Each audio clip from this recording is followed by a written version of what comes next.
swing it away and socks this to deep left field. That is gone! Bryson Harper. Wortham pulls for the ball. It's a chest high snap. He looks down the middle of the field. He's going to throw the goal run. Has it in the field. Intercepted!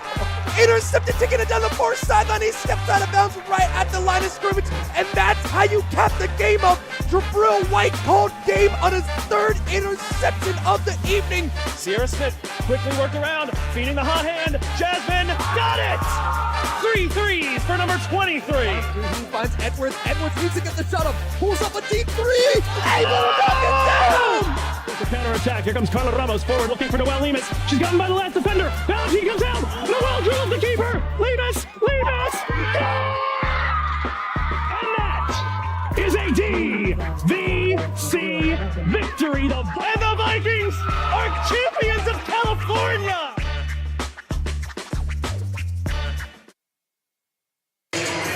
And we are live here on DVC Vikings Live. We got a matchup between the 5-5 in Big 8 play Vikings and the 1-10 in Big 8 plays Pirates. So this is one of the games that the Vikings need to really lock in and get it done. The Vikings are kind of in that range where you win a couple of your last few games, you get around the 500 mark, you got a shot at the playoffs, and that's what everybody's fighting for, because when the playoffs happen, it doesn't matter. As long as you get in, you have a chance to upset and make something happen. So Modesto Junior College comes in this game 4-9 on the year. They're still looking for their first away win on the year. So the Vikings looking to defend home court and send them away 0-10 on the year on the road. And they're coming off a loss against American River College. That was an 88-70 loss, led by interim coach Stu Welsh. Mike Girardi, after 4 years at service here, has moved on, and Stu Welsh has taken over the helms for the Pirates here. And in that last game, it was 5-4 throughout the first 4 minutes of play. Modesto really played a decent game against American River College, but over the next 8 minutes, ARC went on an 18-6 run, and they just eventually cracked them open. 22-point lead at some point. They just kept Modesto over at arm's distance, and it resulted in the 10th straight loss for the Pirates. So the Pirates obviously need to get everything going the right way, get off to a hot start, and really find their groove early on in this game. The last time DVC played this Modesto's team, DVC got off to a very nice start. It was a 10-0 run to start the game. Elijah Keys had a huge factor in that. And then there were just a lot of missed field goals. The remaining basically amount of the first half, DVC ended up building an 11-point lead at the halftime break. And then the Pirates were able to cut that down to 8 at some point. But then once again, the Vikings just kept their foot on the gas. They stayed consistent with it, and they were able to get that first win in Big 8 play against Modesto Junior College. So on the other side, Irv Anderson comes into this one in his 4th year, 41-37, leading this 9-13 Vikings team. And this Vikings team has played okay at home so far, 5-6 on the year, but they played a lot of ranked teams here at home, so that is a huge factor going into it as well. And they're coming off a pretty nice win against Folsom Lake College. Obviously, Folsom Lake, not one of the better teams in the Big 8, only 2-9 in Big 8 play, but those are one of those games that you need to get done, and they really did it. So the first segment of that game, early 3-point shots were traded, and DVC ended up taking a nice little lead. But at the 13:30 mark, Folsom Lake, trailing 10-8, went on a 10-1 run before a Mo Wilson free throw stopped the bleeding. And then so at that moment, Folsom Lake had the lead. I believe it was by 1 point. And then, the Vikings went on a nice little run, 13-5 of their own, tying up the game at 23. And then essentially they just held them at bay. They were able to keep the game at hand and, just squeak out a really tough one. Folsom Lake played the Vikings extremely tough, and the Vikings were able to squeak out that one, and that was a huge factor about why the Vikings are looking to come back and really start getting their game in check and get closer to that 500 number and possibly get above that, making the playoffs, as this is the last home game in a while. The Vikings are going to get a 2-week stretch on the road before coming home for senior night on the 23rd of February. So, I mean, this is the momentum shifter that you need. Get on a 2-game winning streak before having to go out and play ARC, a team that you've already beat, and make things happen. So with that, let's shift into the starting lineups.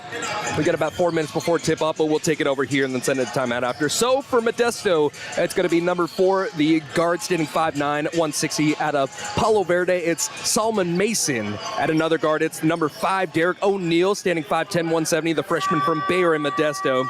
The person you got to watch out for is Eddie Cotton, one of the forwards here, 6'6", 200 out of Lothrop. He's one of those guys that just, I mean, he takes care of the ball and he gets it done for this Modesto team. Leads the team in points per game at 12.4 per game. Leads them in rebounding as well, 9.8 rebounds per game in conference play. And he's a heck of a man on the offensive board, so you got to really box him out and not allow him to get extra shots for you. At another guard, it'll be the 6'4", 180 freshman from Pittman over in Turlock, California. It's number 25, Seth Vink. And last but not least, the 6'4" forward, standing 220, the freshman out of Cathedral Catholic. It's Jamone Williams. So, I mean, this is a team that has some players that can really get it done. Derek O'Neill gives you 10 points per game. Luis Sanchez off the bench gives you 10 points per game. But it's one of those teams where you just can't let one single guy get in their groove. You got to stay on top of your game, dot your I's, cross your T's, and send the home packing. So on the other side for the Vikings, same starting lineup that we've been seeing in the last couple of games. Number 2, Kai Curry, the freshman out of American Canyon.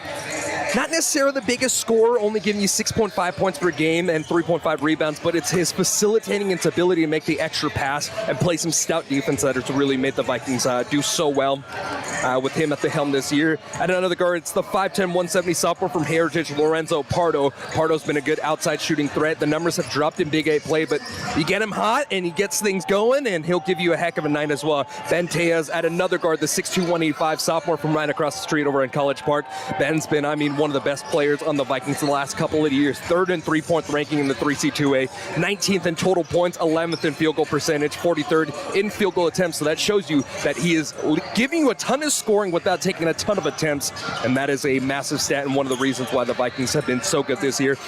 He had a 20-point night against Modesto last time around where he went 6 for 6 from the field goal line, and then he's coming off a 27-point performance. That's his 16th 20-point performance in his career here at DVC. Just a natural-born scorer. Ben Tejas has been so good for the Vikings. At another guard, it's DJ Evans, the sophomore from Boardman High School in Ohio in Oakland, California zone. DJ's been giving the Vikings some consistent outside shooting as a 3-and-D guy, and I expect to see a lot more of that from him this year. And last but not least, Michael Wood has been so good for the Vikings here. He went 7 for 9 from the field last game against Folsom Lake College, giving you 17 points and 13 rebounds. That's his 5th double-double on the year. And Mike he didn't have the best of games against Modesto College last time around, so I expect him to come out here, be aggressive, turn the page. He leads the team in rebounds, field goal percentage, blocks, and steals. I don't know how many bigs you can really say leads the teams in blocks and steals. Steals are typically usually a guard category. So with that, the Vikings really just need to get on a good little rotational minute here. They played Santa Rosa tough. They played Sacramento City College tough. They played Folsom Lake tough, getting that win. And really, I think the Vikings just need to continue to be the team that we've seen them play at their most potent, where be a good scoring team, but really tighten up on the defensive end. The Vikings are one of the best offenses in terms of points per game. They're top 3rd of the 3C2A, but on the other side, they're bottom 3rd in terms of points per game allowed, as well as outside shooting. So if the defense is continuing to trend in the right direction as we've been seeing as of late, it's going to be a good sign, and this is a test for the Vikings to be able to come in here and get things done on the second to last game of the year. So send us to a timeout before coming back for the tip-off here on DVC Vikings Live.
Just about ready to get the action started here on the court. Modesto coming out in their blue tops, blue bottoms with the with the white trim and the white numerals on the other side. It's the Vikings coming out. Home grays, tops, bottoms are gray with the green trim with the green numerals. And we get things going here in the middle. Eddie Cotton versus Mike Wood. The official's gonna step in. Our call is going to be opposite of what you see on the cameras tonight. So the Vikings, from our perspective, working right to left. Modesto working left to right. And it's Benteas getting the ball for Mike Wood. And the Vikings will get it to start the game. It is Kai Curry at the helm for the Vikings to start it off. He finds Lorenzo Pardo on the back cut. And now it's Wood from the quarter. Overshoots it all. I think it was a deep two-point shot. Thought maybe he was at three-point range there. And so now push ahead over to Seth Vink. Vink will work from the right wing before deferring back over to O'Neal. O'Neal working on Pardo. And now it's Solomon Mason. Extra pass goes to Williams. Williams back into the baseline, and now it's Vink for three. Curls out. Strong positioning there by DJ Evans. And the first rebound of the night goes to DJ for the Vikes. Curry sporting a new hairstyle tonight. Got those tight little braids on his head. And they hand the ball over to Lorenzo Pardo. Finding Wood rolling to the basket. Wood lowers the shoulder and called for a travel beforehand. So, I mean, not necessarily the worst thing. Instead of a foul, it's a travel. You'll take it. Yeah, really good ball movement for the Vikings right off the bat. They've been trying to get good possessions, good shots right away. And right there, it's a turnover, but it's one that you'll live with. And only 4 seconds to cross the midcourt stripe, and Solomon Mason's able to do so in time. Handoff over to O'Neal. O'Neal to the corner. Mason for three. No go. Offensive rebound over there by Eddie Cotton. That's somebody you got to watch out for in the offensive rebounding department, as we spoke about before. Extra rotation goes around, and now it's Vink passing back over to Solomon Mason.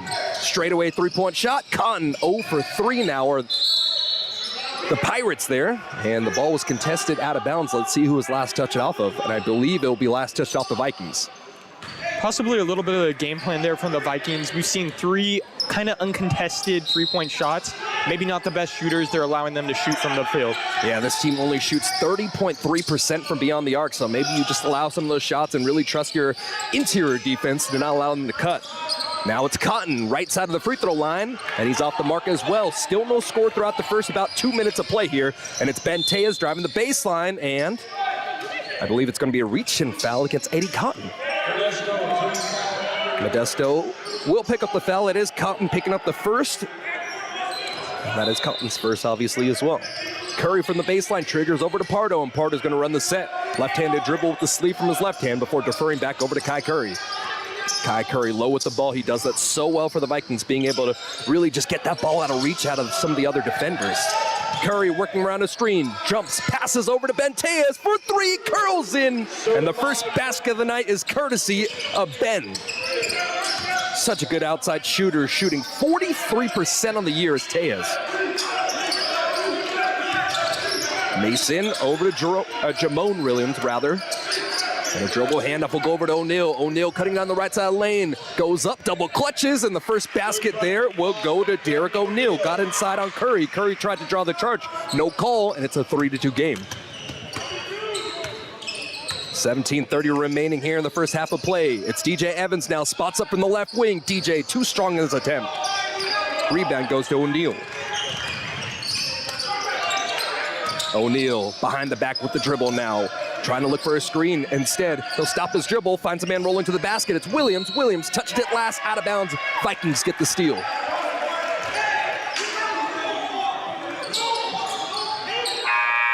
Substitution's just about ready to come in as Elijah Keys will check in for the first time. Nope, I don't think he made it there in time. We'll see.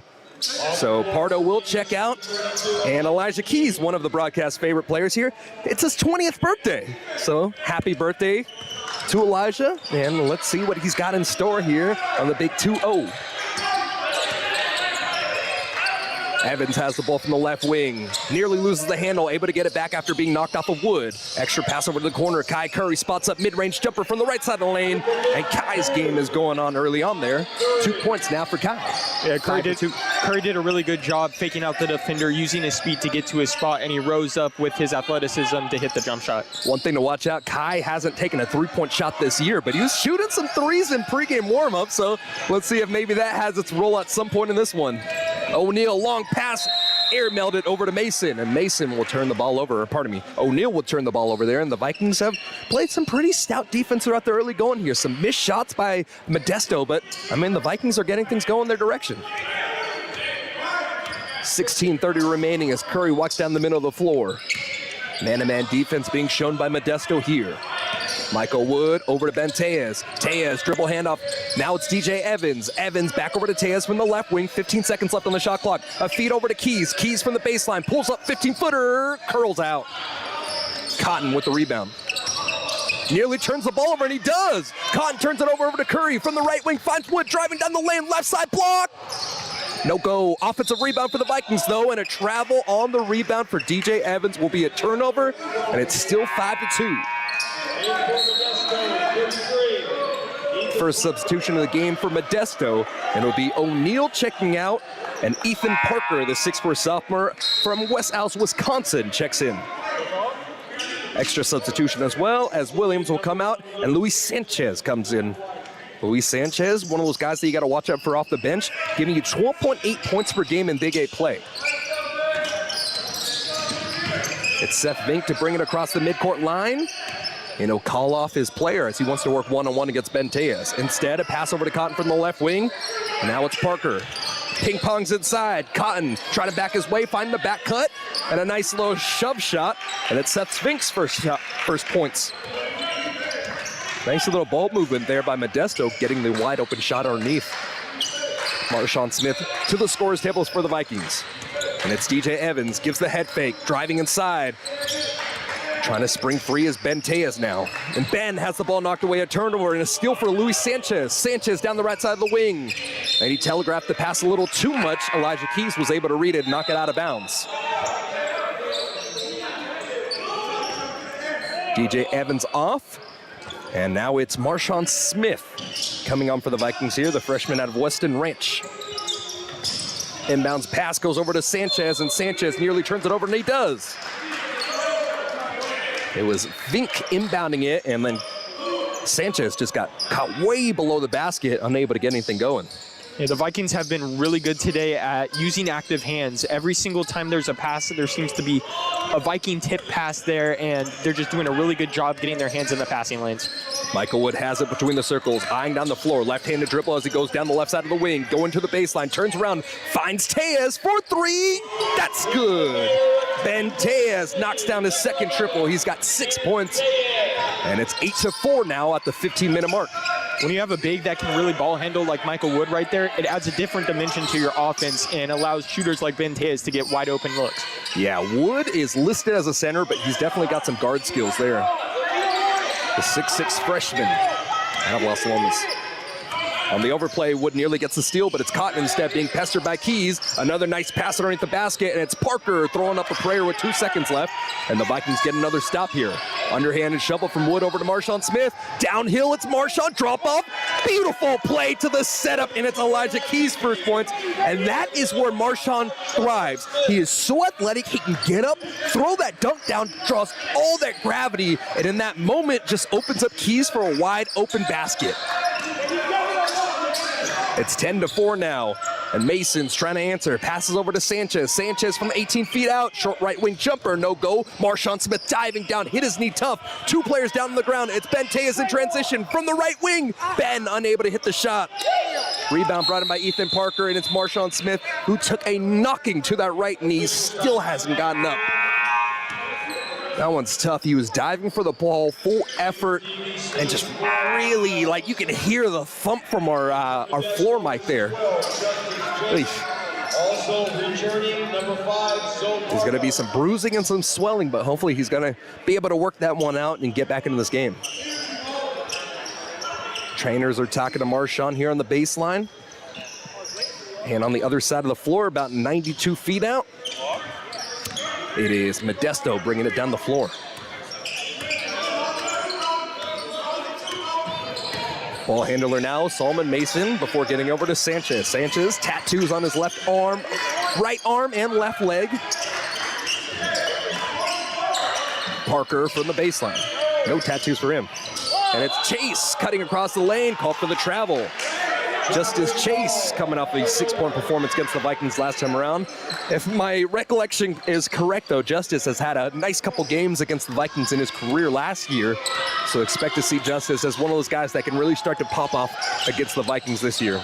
Hand off over to Lorenzo Pardo, who checks back into the game. Romeo Trailer at the scorer's table for the Vikes. A lob inside. It's Keys rolling to the hoop. Keys underhands over to Wood. Backs his way inside. And now it's the corner shot. Moselle Wilson curls up and out. Offensive rebound for Wood. Wood with the right-handed shot off glass. And Sanchez finally clears it for Modesto. Sanchez. Nice handles there, but he's a little awkward with the posture, and he leans in trying to get contact against Keys, and instead it's Justice Chase coming up for his first points. It's 10-6 now after Chase read the play perfectly against Sanchez and was able to get the ball from the missed shot. Pardo to Tejas. Tejas once more knocks it down. Ben Tejas, his third triple of the night, and he's responsible for 9 of the Vikings' 13 points. 12:23 remaining here as it's Solomon Mason passing over to Sanchez.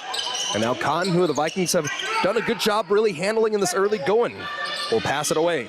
Luis Sanchez drives down the left side of the wing, goes up, has a shot block. Pardo got the block, the offensive rebound, the foul, and the made basket. Luis Sanchez gets his first basket to go at the 12:08 mark, and he'll go to the free throw line to shoot one as well. Michael Wood, number 20, his first personal.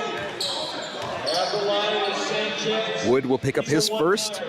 And yeah, Sanchez's game is a little interesting there. His handles are crisp, but his posture is so upright. It feels like you can't really get a nice read on him. Yeah, he's a little bit helter-skelter. You don't really know which way he's going, and then by the time he gets to his spot, it doesn't really look all pretty. But, I mean, so far right now, he's been one of their best offensive options. Leading scorer in the last game against ARC, coming off a 17-point performance is Sanchez. And it's Romeo Trailer behind the back with the dribble. Near loses the handle. Instead, it rolls him down the paint, and as he tried to pass over to Keys, it's a steal for O'Neal, who comes back in the game for Modesto. Justice Chase down the right side of the wing. Good defense by Trailer, being able to get into the spot. And the Vikings left a wide open O'Neal running down the lane. And the cut down the left wing will allow a 2-point shot and make it 13-11. So Modesto on a nice little run here as the Vikings had the advantage for the majority of this first half. I mean, they still got the advantage with Modesto cutting back into it. High school 3-point shot taken by Elijah Keys. And the Vikings, a fortuitous bounce there as Trailer knocked the ball off the left foot of Sanchez. No kick ball, and the Vikings will keep the possession. Really heads-up play right there from Trailer. Was hustling 50-50 ball, and he was able to hit it off of the Modesto defender at the last second. Yeah, Trailer, his nickname that we've dubbed him last year is Chaos because he brings that controlled chaos, plays some really nice defense, but more than anything, I mean, just high IQ plays time and time again. A deep three for Pardo, left all alone, but a little too strong in the attempt, and Sanchez will bring it down. 13-11 still the score at the 11:07 mark. It's O'Neal looking off, getting past Vinny Hurtado, and a terrific finish by Derek O'Neal. And now it's a tied-up game at 13. Vikings had the advantage for the majority of this first 10 minutes of play, but since then, Modesto's found their groove. And Moselle Wilson, just as he did last week, got to his spot top of the key, and he gets the Vikings' first score since I believe it was don't quote me on this, but I believe it was maybe a 10-1 run or 10-2 run for Modesto there. Justice Chase, fadeaway tough 2-point shot there. It was about 18 feet out. But the Vikings clear it, pushing it down the floor. Left wing attempt now for Pardo. Pardo still unable to find the range. Leaking out is Sanchez. Sanchez gets through and overshoots everything. But an offensive rebound by Justice Chase as he follows up for his 4th points. And the game's tied up at 15 once more. Kai Curry coming in the scorer's table alongside a few different reserves for the Vikings here. And it's Vinny Hurtado working from the right wing. Hands it off over to Moselle Wilson. Moselle Wilson spins around from the top of the key. Steps up, doesn't take the 15-footer. Instead, the pass underneath to Elijah Keys will be off the fingertips of Justice Chase. And the Vikings will get the ball once more. Cotton will check out. In comes Joel Solano for Modesto College. And let's get you a reset of the lineup as a few different players check out for the Vikings. So it's Vinny Hurtado, Kai Curry, DJ Evans, Marshawn Smith, very fortunate to see him check back in after banging up his knee. And Ben Tay is the last one on the floor for the Vikes. Long pass goes over to Benteas, and Benteas with the right-handed dribble finds TJ Evans from the right wing. Oh, no go. Offensive rebound by Marshawn Smith. No look pass, or no, instead he pump fake me. Marshawn with the beautiful ball fake and his first basket of the night.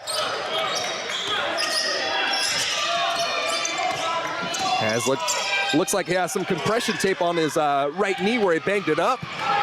And he gets the steal as well, finding a flying Curry. Curry's got 4 points now. Marshawn with the steal, the assist by Vinny Hurtado, and the finish by Kai Curry, 19-5. Vikings putting on a little bit of a 2-3 zone here now. And Ethan Parker misses the shot point blank, gets his own rebound, and the put-up is good.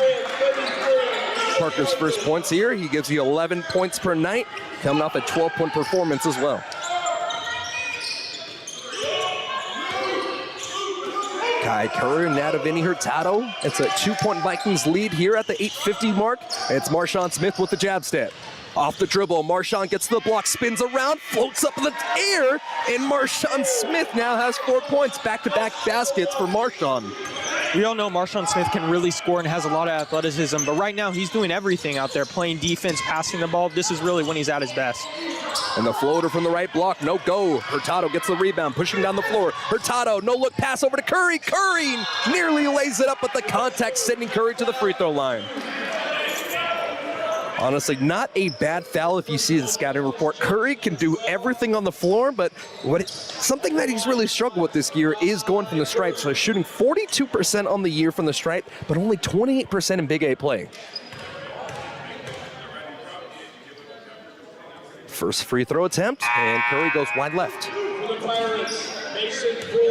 Yeah, I don't know what it is. Sometimes the free throw line will just humble you. Everybody's looking at you. You feel like you're in center stage, and you just can't quite get your game going.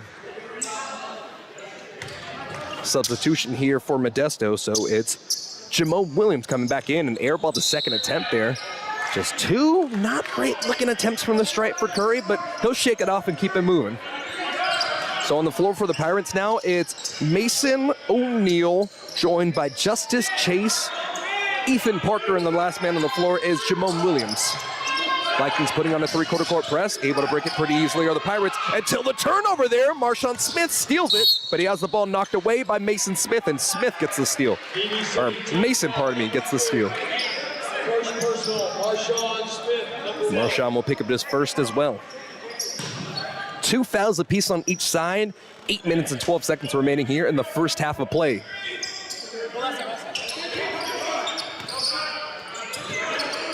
Solomon Mason now dribbling down the far sideline. Cuts back inside, and a backcourt violation, or I think that was actually called a travel there as his pivot foot shifted. Regardless, a turnover. The Vikings right now, later in this half, are kind of switching up their defensive philosophies. At first, they started in a more laid back, wanting them to shoot threes. And because of that, Modesto got some easy layups at the hoop. But now they're in a more pressure defense. And you can see multiple possessions forced a lot of turnovers. 21-17 the score at the 8:04 mark. Pass goes into the backcourt, and it's Curry coming back to retrieve it. Vinny Hurtado now with the ball to the right of the DVC Vikings D logo. Backing his way inside, nearly has the ball knocked away. Good defense there by Ethan Parker, and a whistle will stop the action. I believe they're going to call the foul against O'Neal. That's the first as of what the board shows on Derek O'Neal. And another substitution here, so Eddie Cotton coming in, replacing Jamone Williams. So Cotton, the number 1 player from Modesto, comes back in. 3 fouls on Modesto, 2 fouls on the Vikings here, 7:50 remaining in the first half in this 21-17 game. Left-handed dribble, finding a rolling Marshawn Smith as Hurtado, 8 seconds left. Marshawn Smith kisses the glass, and Marshawn's got 6 points now. Marshawn Smith struggled in the last game, 1 for 5, only 2 points in that game. But since then, man, he's really found his groove in this one. 6-point advantage for the Vikings here. It's Ethan Parker from the right corner running the offense. Doesn't take the three. Instead of rotation, will go back around to Derek O'Neal. Marshawn Smith playing the man-to-man defense on him. Springing free is Parker. Parker fires from deep. And no go. Ball was tipped into the hands of Curry. And Curry sprints down the floor, finding a cutting Marshawn in the right-handed jam. Marshawn Smith throws it down. 25-17 Vikings with the 8-point advantage here. It's Cotton from the right elbow. No go on the attempt. Rebound brought in by Ben Tejas. Tejas shovels his feet as he works back, takes a deep breath, and the Vikings will have 20 seconds to work with here. Sleeve on the left arm. Not much taping there, so it's good to see Ben Tejas starting to get healthy in this ladder going into the season. DJ Evans tries again from the right wing, and DJ's been off the mark tonight, having some good-looking shots, but just can't calibrate. Justice Chase, some nice handles. Zips it inside, and a nice turnaround jumper by Ethan Parker. Parker's got 4 points now, and it's 25-19. Mike Wood to the scorer's table alongside Seth Vink for Modesto. Kai Curry with the keys to the car. Now it's Tejas. Tejas near loses the handle. Backing his way inside, it's Hurtado. Cutting to the cup, Hurtado. A nice block underneath by Derek O'Neal. That'll be his first block of the year as he found Vinny Hurtado flying in the air and then just stuck out his hand, and fortunate there. Smith will check out, Wood will come back in. So I think this is a little bit of substitution here to counter Cotton. Cotton standing at 6'6", Mike Wood standing at 6'6". And now it's Ben Tejas off the inbounds pass. Curls out, Cotton with the board. Lob ahead. Vink nearly cleared some space, but like a free safety in the middle of the field, DJ Evans able to bat the ball away. Vikings will live to fight another down. Evans probably saw that pass from a mile away, was able to get the tip on it, prevented the fast break layup.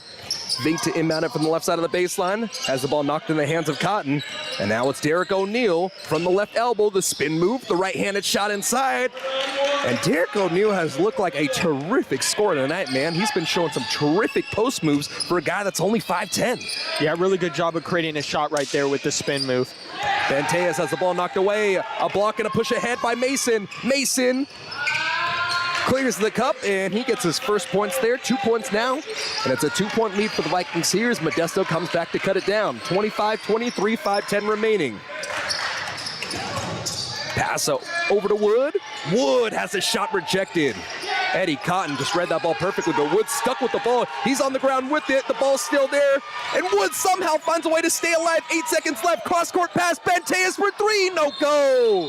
Crashing down. Cotton just diving. Full flight effort. Wood fortunately able to get up after a really tough contact on the play. Man, a hectic last few moments of play there. And that'll be the third team foul here, and I believe it will actually go against Wood.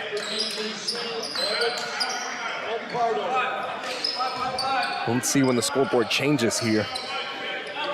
So substitutions on the floor. The Vikings will bring out two bigs once more. It's Pardo with Curry, DJ Evans, Keys, and Wood.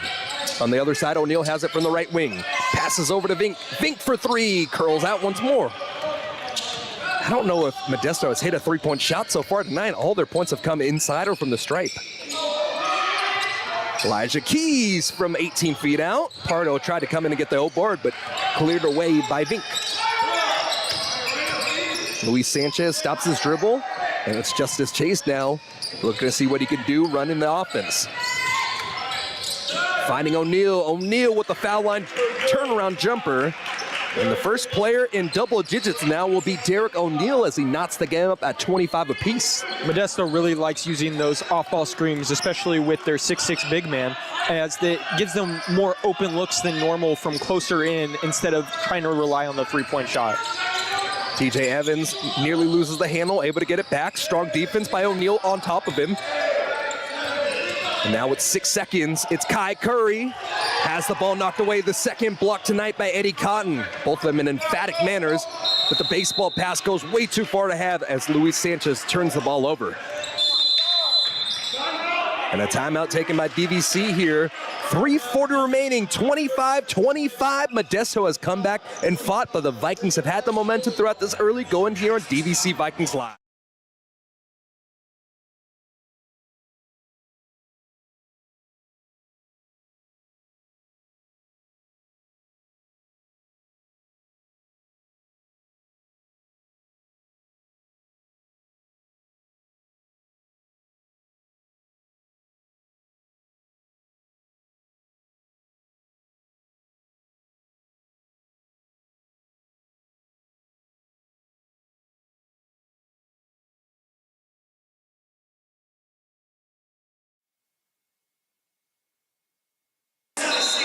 Only a 30-second timeout, so we're back here in a snap of fingers.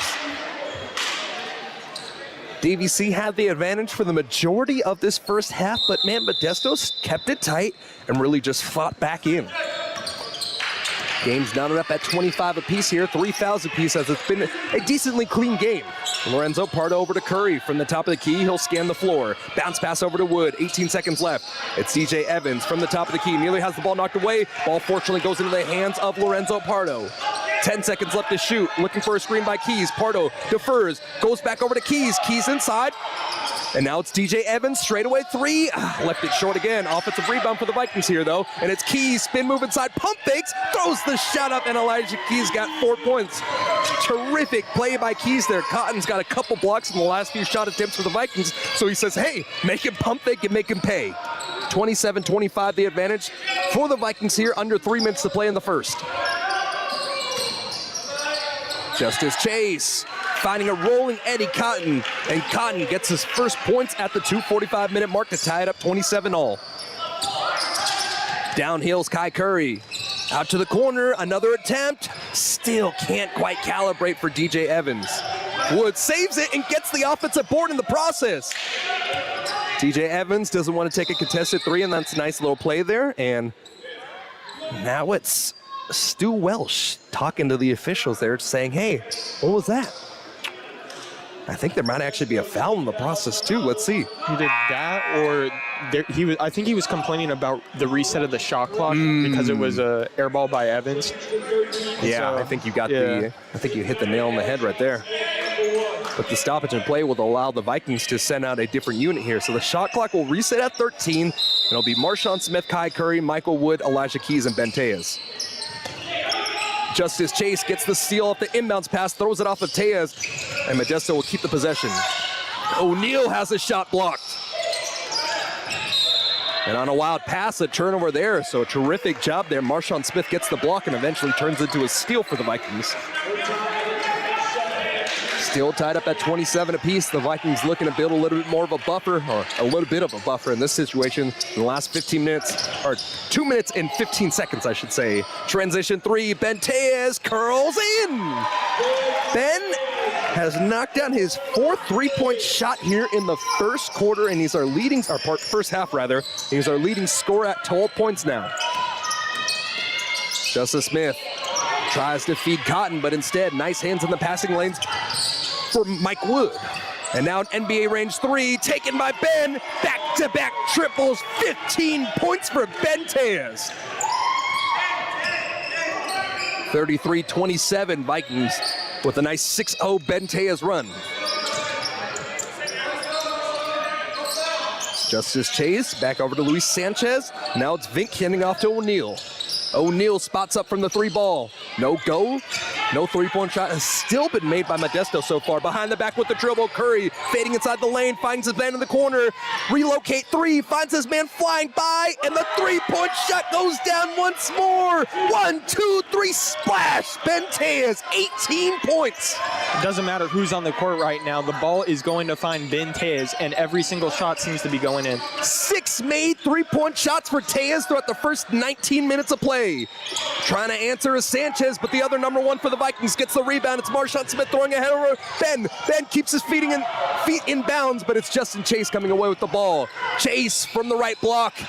Lucky that the Vikings didn't get the foul on top of the process there as Wood came out to block it late. So the streak for the Vikings finally broken by Justice Chase as he puts on his 6-point. It's 36-29, the advantage for the Vikings here. Tejas tries once more, leaves it short.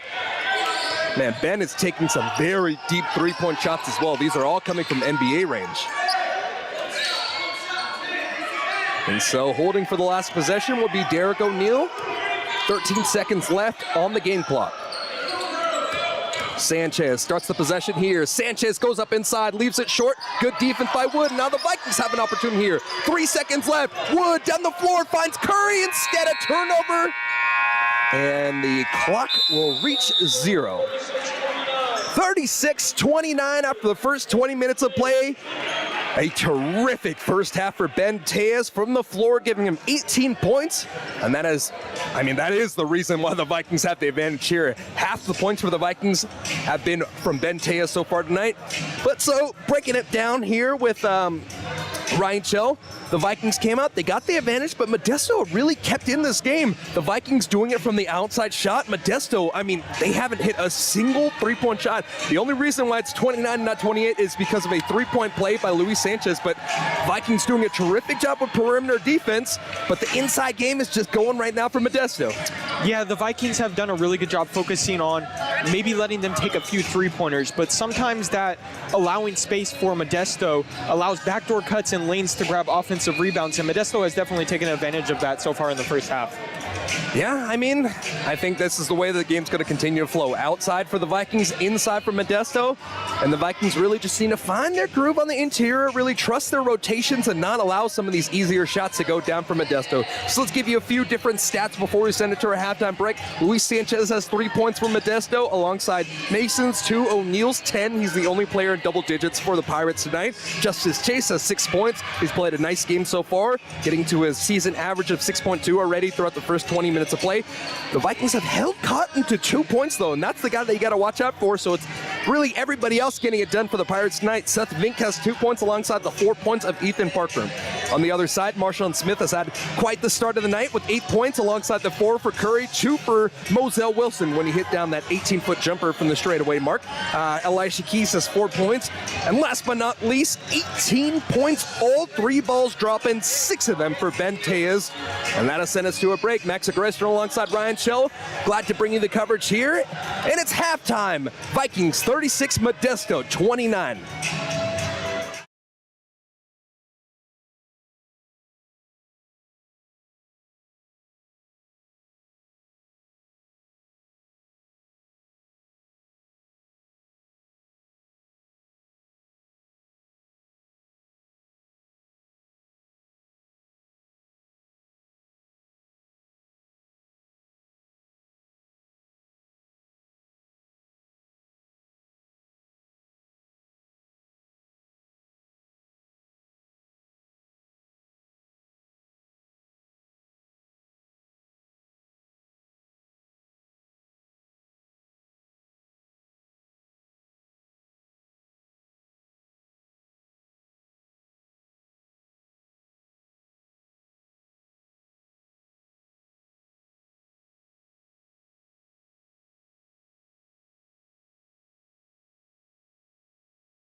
20 minutes on the clock, and we're back here on DVC Vikings Live for the second half of action.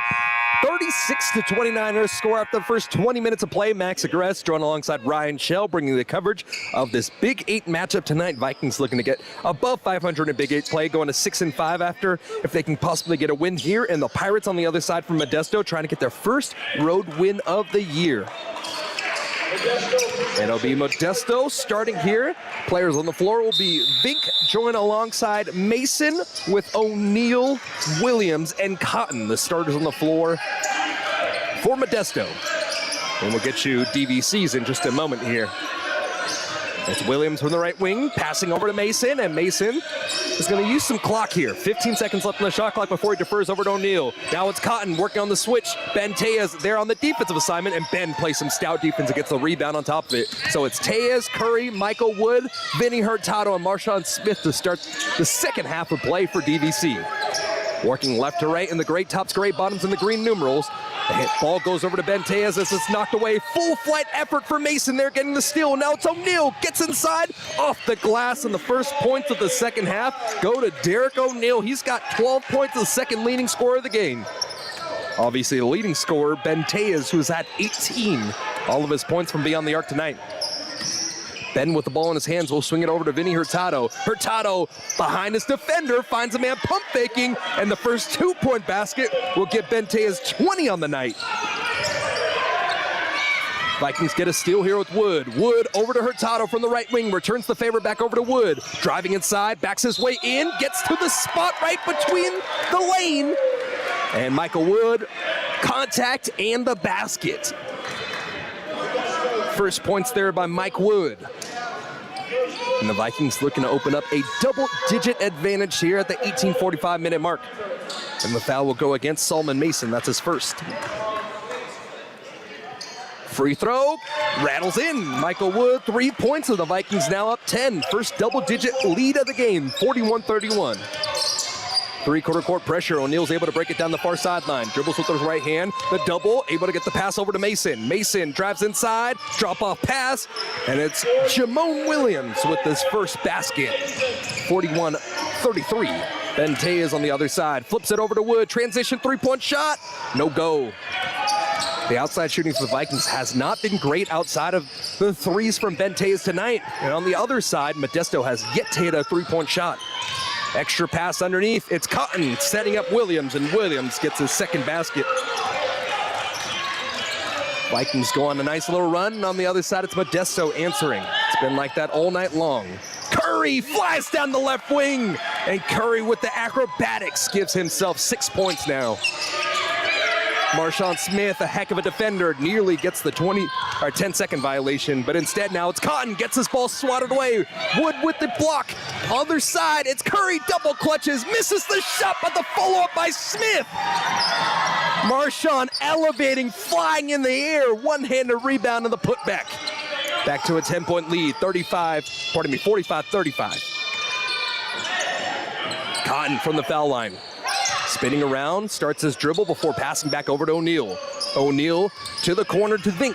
Vink drives inside, drops it off, and the basket jumped around a couple times on the rim, but now that's the second basket of the night for Eddie Cotton. He's got 4. Not something we haven't really seen a lot tonight from Cotton scoring the ball. He's been much more of a facilitator out of the high post. Let's see in the second half if he could kind of get more into an offensive rhythm. And Marshawn Smith getting into his own rhythm, stepping back from 18 feet out, falls to the ground. No call on the play, though. Turning around from the left wing was Mason.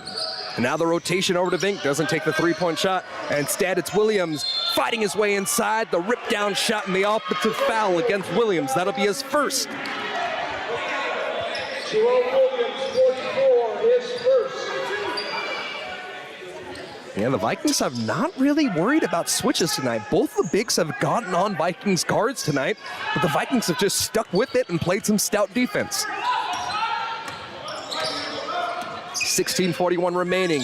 The handoff will go over to Vinny Hurtado. Now it's Marshawn Smith. The crossover dribble down the right side of the lane. Right hand kisses off the glass and it curls in. Marshawn now has 12 points. Tying up the second leading scorer of the game. Vikings with the double. Pass goes over to Cotton. Cotton's doubled in the corner. Cotton Has the ball nearly knocked away, swiping down, no contact called yet, and at the end of the play, I believe this is going to go against Woods, swiping down on the right arm of Cotton. DVC team foul number 1. First foul of the second half. Number 2 by Curry. And this is fortunately going against Curry there. If it was one more on Wood, that would have been his third. The Vikings did a really good job. Forced Vink towards the sideline, and his only outlet was Cotton on the little short corner. And when Cotton got the ball, they did a really good job of just smothering him, and he had really no choice until the foul was called. Inbounds pass over to Cotton, and now it's over to Ethan Parker, who checks back into the game for the first time in the second half. Spun around is O'Neal, 14 seconds left on the shot clock. TJ Evans checks in for the Vikings there, and he's playing some good defense. And now it's Cotton working on Keys, who comes in as well. Backing away with 5 seconds left. It's Justice Chase checking in for the Pirates. Throws it inside, and Elijah Keys gets the steal. Vinny Hurtado, nice handles here to stop O'Neal from getting all up on top of him, and turns it over at the end of the play. Mason from right outside the restricted area. Vikings turn it over, and Mason makes him pay. Nice pressure there by Modesto. From the hash mark, it's Bente is looking for a screen. Gets the switch now with Cotton. No look pass over to the left wing. Not much of a three-point shooter. There's Curry as he defers back over to Tejas. The curl out. Keys tried to tip it alive, but it's Mason who comes away with it. Vikings getting back on defense here. 47-39 the score at the 15-18 mark. Justice Chase, right-handed dribble, will run it. It's over to Mason. A deep two-point shot. Hurtado flies high with the one-handed board. Tejas calling for the ball from the right wing. Elijah Keys doesn't look his direction. Now the Vikings with 21 seconds left will run the offense with Curry. Curry shoves the hand to get a screen. And now he resets his dribble with Keys. 12 seconds left. Two-man game between Keys and Curry. And Keys has a shot block, gets his own for the rebound, but another block. That's the fourth of the night for Cotton. You can see why he comes in tonight with 30 blocks on the year.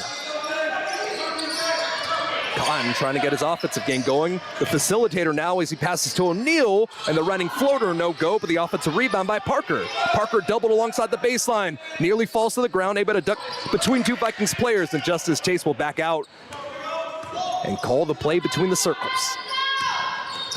Hand off over to Mason, and so back over to Ethan Parker. Cotton now from the right wing, scanning the floor, 10 seconds left. Backdoor cut. And a terrific job. The goggles for Cotton and the basket for Chase. 8 points now for Justice Chase. And Modesto has cut the lead down to 6 now. Timeout taken by the Vikings here. And timeout taken by us as well. 47-41, a nice little 5-0 run from Modesto. Cuts the lead back down into single digits here. 13:57 remaining here in the second half here on DVC Vikings Live.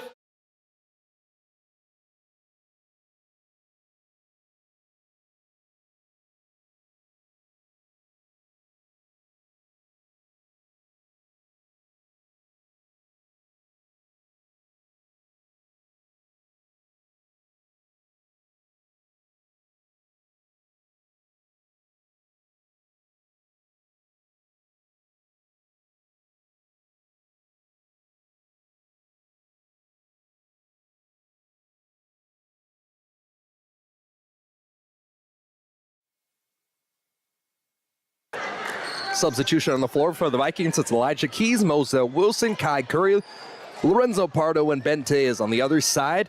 It's Luis Sanchez drawn alongside Derek O'Neal with Ethan Parker, Eddie Cotton, and Justice Chase. Right-handed dribble as Moselle Wilson will handle for a moment. Back over to Lorenzo Pardo with 15 seconds left. Pardo working off a screen from Elijah Keys. Pardo will stop his dribble before passing it over to DJ Evans. Finding a cutting Tejas, and Tejas leaves it short. 13-foot floater, not quite finding its range there for the Vikings here. And now Modesto, an opportunity to add on to their 5-0 lead, or 5-0 run, I should say. 13:27 remaining. Justice Chase has done a terrific job handling the offense tonight for Modesto. Backing his way inside, has the ball blocked, but it goes straight into his hands. And now it's Parker with a tough fadeaway. The ball was swatted into the face of Keys, and Keys is able to get the ball back. Pardo got the block in the last possession there. And the ball goes up in the air off the glass. And now it's Tejas from straight away. No go. Straight away shot. But Cotton had the ball knocked away from him. Double clutches his Moselle Wilson, and Wilson, everything but the basket there. The ball's still alive, and finally a foul on the play. It was Cotton getting the rebound off the initial miss from Ben Tejas, and then Moselle Wilson trying to do everything for the Vikings there. Yeah, it seems like the foul is on Wilson, and you're really fine with it. You really have to credit Moselle Wilson's ability to just fight for the rebound. Going up against, obviously, the taller Cotton, he was still able to fight, and he was able to get the shot. Too bad it just didn't go in. Cotton has done a very good job tonight on contesting shots in the paint. And that's why we call him the little big man, because it doesn't matter if he's given up basically 8 inches in height. He's still going to fight all the way through. Cotton rolling to the hoop. A nice assist there by Parker. And Cotton's now got 6 points. And the Vikings lead cut down to 5. Modesto has done a really good job in tight spacing passing, and they've been able to get little inside looks because of it. Pardon me, the lead is 4 for the Vikings here, and the ball's blocked away once more. That's the 5th or 6th block now by Cotton. And in transition, Vikings able to get a steal here. Michael Wood keeps his feet in bounds as he tiptoes the sideline. Over to Pardo, and now it's Marshawn Smith. Drops it off, and the ball went way over the head of Elijah Keys. Vikings turn it over. In transition, Parker gets the block, gets the foul, the contact, and one. The game has gotten sloppy in the last couple of minutes, and Modesto has taken advantage of it now. One shot from the free throw line and an opportunity to cut the Vikings lead down to 1. Ethan Parker, nice little play there. It seems like every single time the Vikings kind of stretch out their lead to around that 8 to 10 point range, Modesto always has an answer, and right there, completing the 3-point play. Completing the 3-point play, giving Ethan Parker 7 points now, and it's a 47-46 game. DVC still with the advantage here, but a very nice run by Modesto College. Left-hand dribble for Moselle Wilson. He gets bumps, pass it over to the left wing. It's Pardo for 3. Pardo knocks down his first ball of the night. And if I'm not mistaken, that's the first 3-point shot made by a player that's not named Ben Tejas. And the Vikings spring a little bit of a 3-court pressure, forcing a errant pass, and the Vikings get to force a turnover here. Much needed 3-point shot there from Pardo. Really changed the momentum. It was all Modesto right there. Now, forcing the turnover. Let's see if we could get a good offensive look the next possession. Lorenzo Pardo with the left hand across the midcourt line. And this game that the Vikings lead by 4 in the final 30 minutes of play. Underneath the basket, it's Moselle Wilson getting caught up alongside Justice Chase, I should say. And Moselle Wilson will pick up his 2nd and the 4th on the Vikings. 4 fouls on the Vikings, 3 fouls on Modesto College, as it's been a fairly clean game played throughout the first 30 minutes of play. It's something you don't see too often, an off-the-ball moving screen.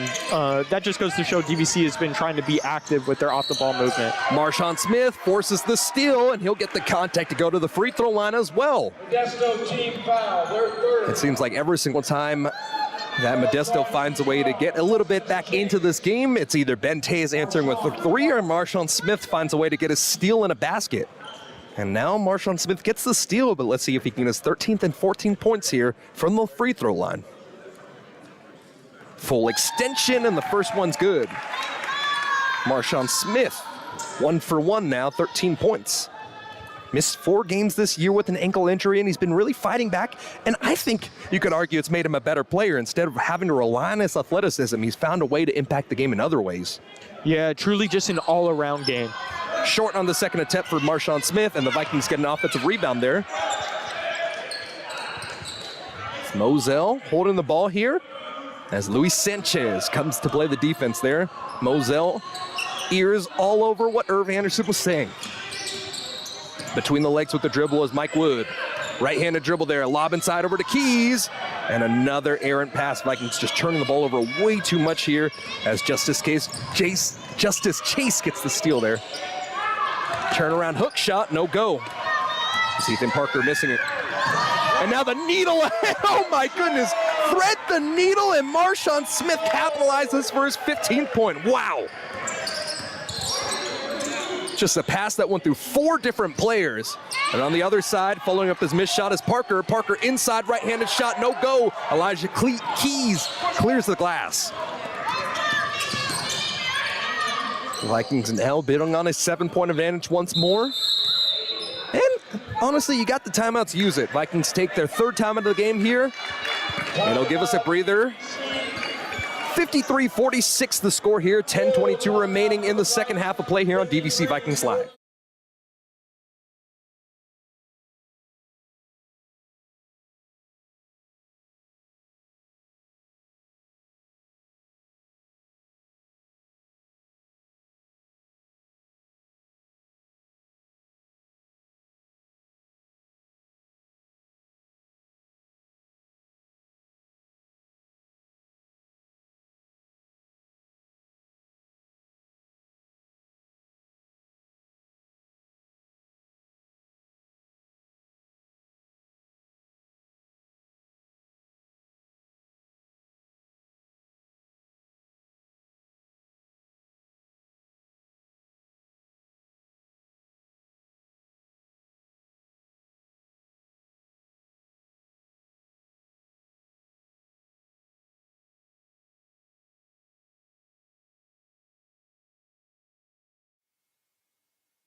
Walking out, playing in the background there during the timeout break, and you can see Marshawn Smith really feeling himself walking out onto the court. So for the Vikings, they send out Marshawn Smith, Lorenzo Pardo, Moselle Wilson with Mike Wood and Elijah Keys, the two big look for the Vikings once more.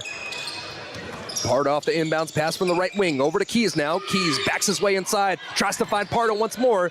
Hands got in the passing lanes, but the Vikings keep the possession here. 10 seconds left. Pardo pointing out, looking for a screen. Instead, he defers, goes over the right block, double clutch, misses the shot though.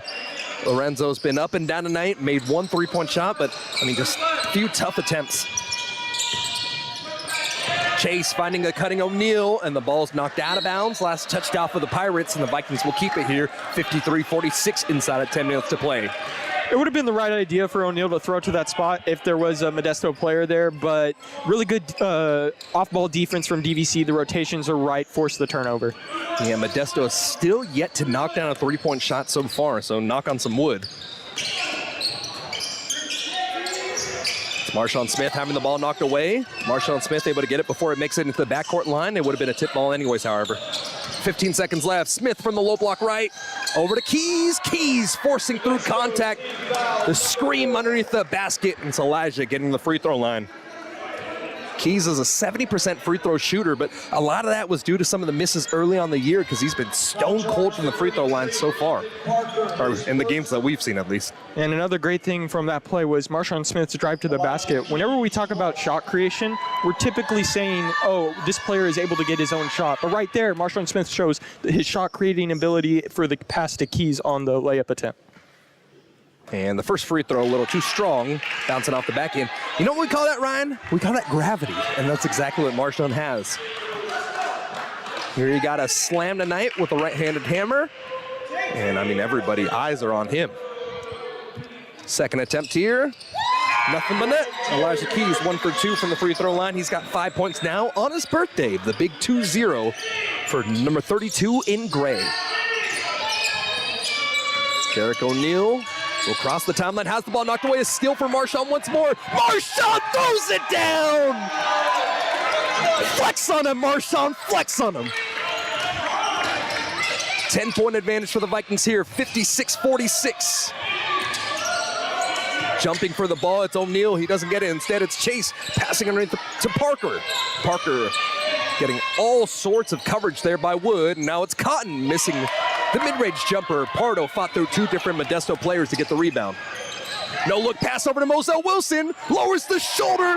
The strength getting past the 6'6", 200-pound Cotton. What a play for Moselle Wilson. 12-point advantage here. It's Vink coming back into the game for Modesto. And Pardo reads the ball perfectly, but it's knocked out of bounds. These long passes have really hurt Modesto here, and the ball was actually last touched off of Modesto, I believe. No, it was last touch off of Pardo.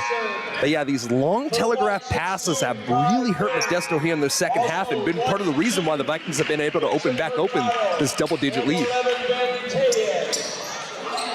58-46, we're under 9 minutes. So a substitution here after some terrific minutes played by Lorenzo Pardo and Moselle Wilson. And so it'll be Kai Curry, Vinny Hurtado with Ben Tejas, Elijah Keys, and Michael Wood. A steal by Justice Chase, but a turnover right away. A crossover dribble now by Tejas as he has the ball knocked away once more.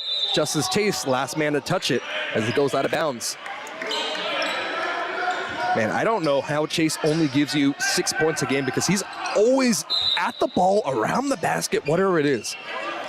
He's one of those guys where stats don't necessarily tell a story, and we've seen it last year as well. 24 seconds left on the shot clock. Right side baseline inbounds for the Vikings here with Kai Curry. Curry stretching his calf here. There seemed to be a little bit of miscommunication there from Modesto. They were kind of hashing things out during the little break between the refs. Let's see if that kind of plays into this next possession here on the inbound. Curry inbounding with 14 seconds left as they change the shot clock. Mike Wood comes near the midcourt stripe to pick it up. 10 seconds left. Michael Wood showing off his handles. The strong jump cut inside. It's over to Vinny Hurtado, who knocks down the three. Vinny Hurtado, the rainbow triple, 61-46. Cotton over to Justice Chase from the right wing. He's doubled. Vikings have been putting a ton of pressure on Modesto so far in the second half. On the reload, it's Ethan Parker. Back inside over to Cotton. Cotton finding Vink. Vink just covered all over. Mason settling for the 12-foot jumper from the right side of the lane. A nice shot made by Mason as the Vikings played 28 seconds of great defense but gave up that shot. Hurtado over to Ben Tejas, trapped alongside the baseline, able to dribble his way out of it. And now with 17 seconds left, it's Kai Curry between the legs. Over to Tejas from the hash mark. Ben leaves it short. Vink with the board. Ben Tejas has had 18 points in the first half, but he's stuck at the 20 number, only making one basket here in the second half. And it's just Seth Vink on the other side making his 4th point, and the Vikings still have the 61-50 point advantage. DJ Evans comes to the scorer's table for the Vikings, and it's Jamone Williams on the other side for Modesto. A turnover here as the ball went off the fingertips of Keys. Vink, left-handed hook shot, got past the flying defender Vinny Hurtado, and back-to-back baskets for Vink will cut the lead for Modesto, or for DVC back down to 9. Elijah Keys back over to Ben. Ben Tejas from the left wing. Splash! We were just complaining about it a second ago, and Ben knocks down his first 3 of the second half. Chase whips it inside over to Parker. The extra pass to a flying in Vink. And the Vikings will likely take another timeout here to address some of the issues that they're having inside of the paint on defense. So, 64-54 the score here at the 6:39-minute mark here. 4 fouls apiece. And the Vikings open up a double-digit possession and, double-digit lead. And they've kept it here up to this point. Modesto trying to fight back into this one here on DVC Vikings Live.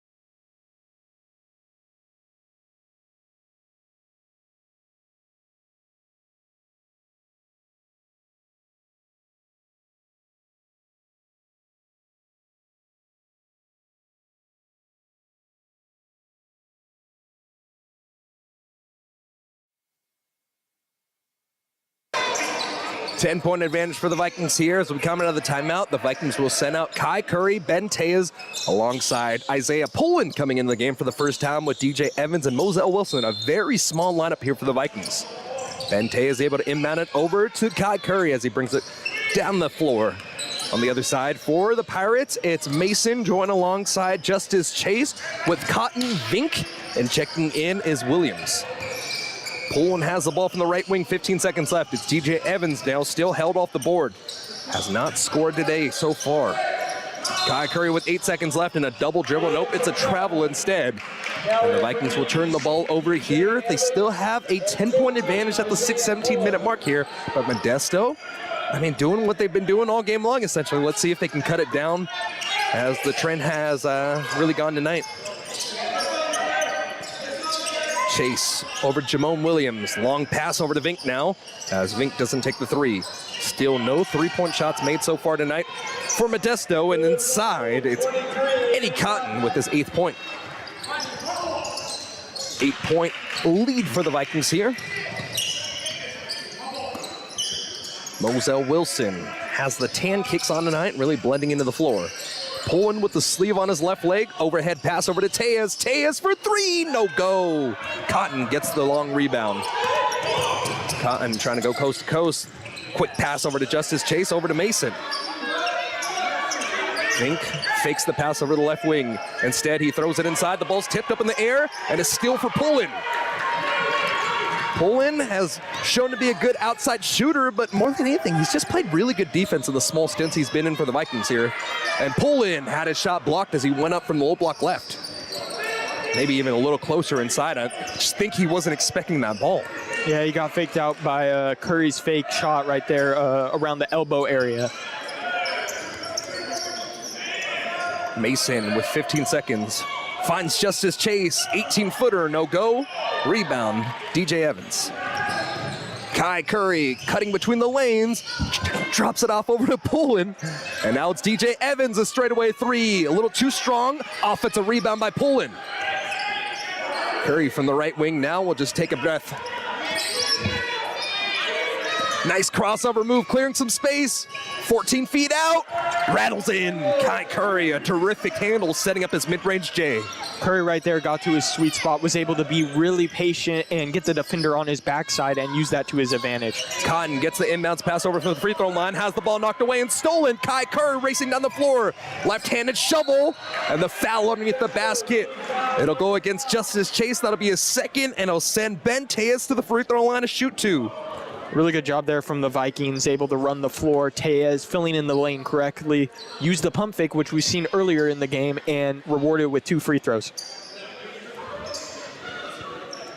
Ben Tejas, first free throw shots tonight. I mean, free throws have really come at a premium tonight, as not many fouls have been called. I mean, gotta respect the officials there. They know the type of game they want to call, and they've been consistent with it. And the first is good. Ben Tejas now up to 24 points here. His career high is 31, and he did that twice against LMC and CCC. Rotation now for the Pirates as they send back in Solomon Mason, replacing Jamone Williams.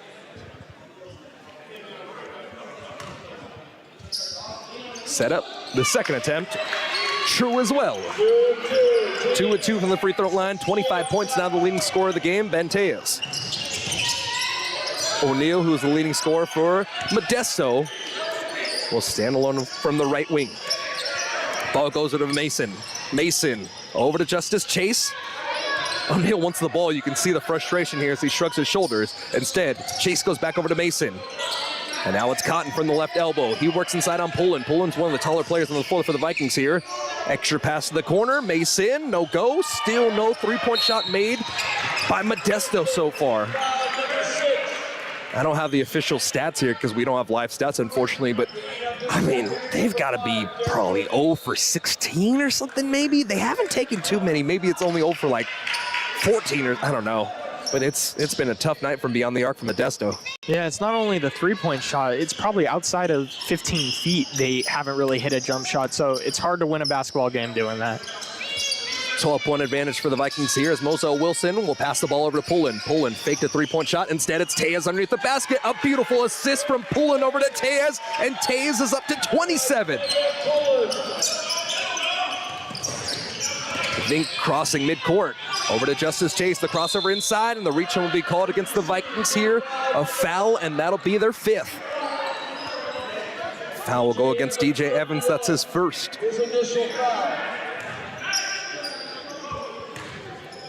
It'll be Vink from the right side. Vink from the right side of the baseline to inbound it. Bounce pass to Cotton.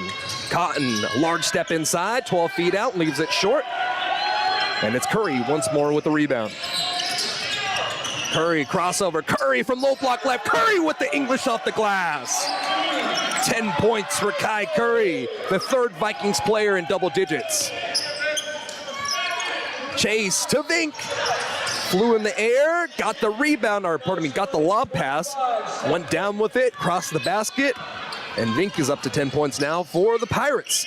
72-58, inside of 3 minutes to play here in the first half of our doubleheader. Curry with a nice crossover once more. It's pulling for a deep two. Front of the iron miss. Foot was on the line, so it would have been a 2-point shot regardless. O'Neal with a bunch of head fakes will reverse it from the left wing. Cotton from the baseline. Doubled for a moment here. And now it's Justice here, backing his way on the DVC logo. Solomon Mason to Cotton. 10 seconds left on the shot clock. Vink. Gray shoes on his feet. Passes back over to Mason, and now it's O'Neal with the crossover. O'Neal inside, 2 seconds left. Pump fake, right-handed hook, and O'Neal once more makes the Vikings pay. 29.5 seconds of terrific defense, and then it's just a better offensive play by O'Neal. Yeah, O'Neal's had a few of those today where it's just he's pirouetting in the lane, and somehow, some way, he gets that split little opening at the last second and makes the defense pay. Timeout taken by Irv Anderson, and it'll be the Vikings' 4th timeout here. And that was to avoid a turnover, but the Vikings with the 12-point advantage at the 1:41-minute mark here on DVC Vikings Live.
The Vikings will send it big back out onto the floor. So for the Vikings, it's Pullen with Marshawn Smith, Mike Wood, Ben Tejas, and Kai Curry, as Kai Curry comes back in the backcourt to retrieve it with 10 seconds left. One substitution here as Andrew Hadway comes into the game for the first time for the Pirates inside of 1 minute, 30 seconds remaining. The third turnover of the night for Ben Tejas, and it's another steal for Chase. Chase turns the ball over there as it's Kai Curry with the full-out effort, getting the stop and the jump ball, so the Vikings will retain the ball here with 1:25.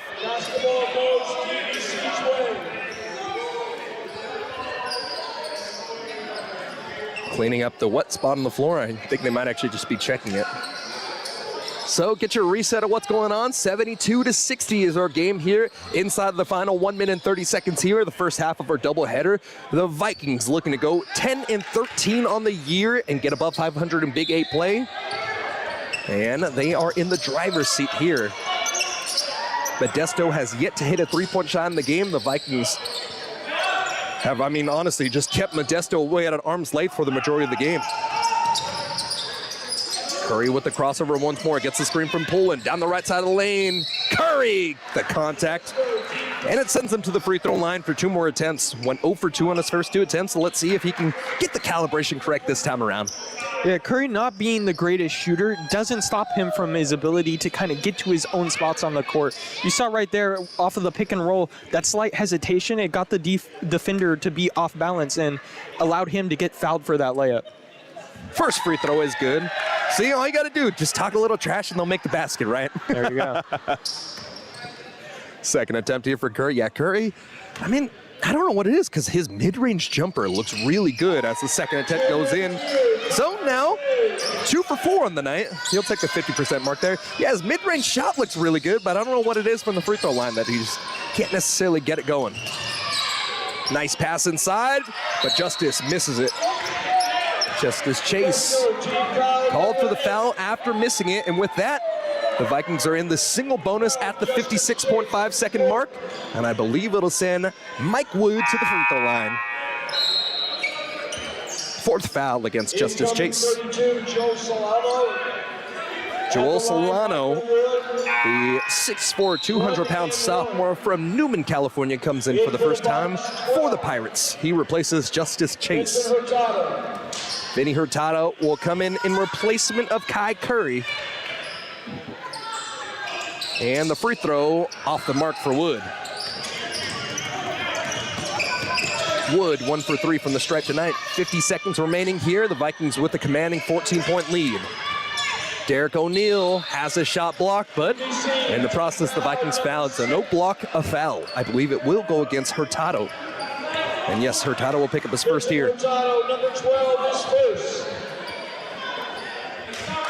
At the stripe, Derek O'Neal, 2 shots.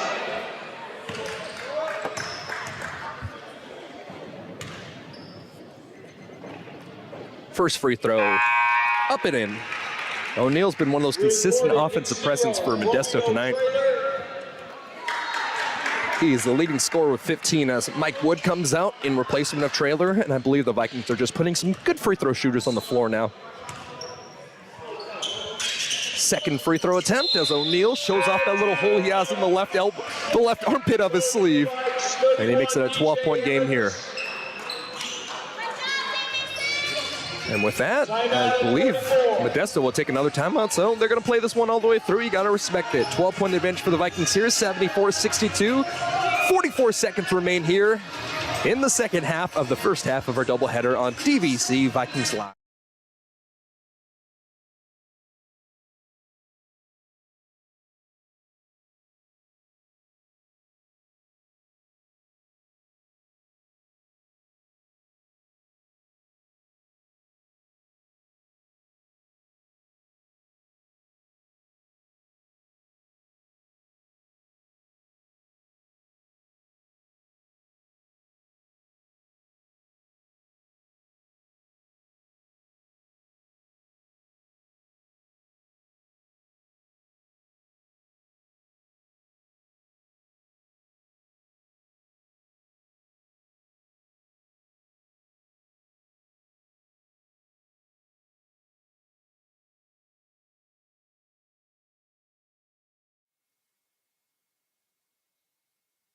.44 seconds remain. Lorenzo Pardo, Moselle Wilson with Vinny Hurtado, Romeo Traylor, and DJ Evans, the 5 on the floor for the Vikings here, and it's a full court pressure by Modesto. Vikings able to break it here. 35 seconds remaining. Traylor double clutches, and Romeo's first points come at the 32nd mark of the fourth. O'Neal nearly losing the handle. 25 seconds left, likely the last shot of the game.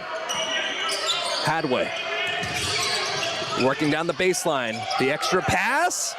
And a nice little move from Joel Solano off the assist from Hadway. And another timeout taken by Modesto here.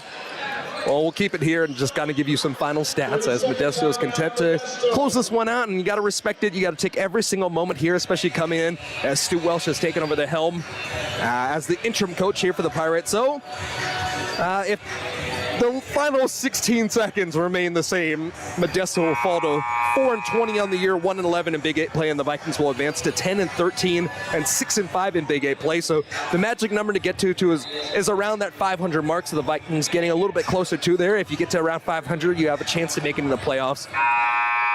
And yeah, I mean, strong performance for the Vikings here. They had some lulls, but realistically, they put together a nice little 4 quarters of play here. So 15 seconds, or pardon me, two halves of play here. I'm getting a little ahead of myself here.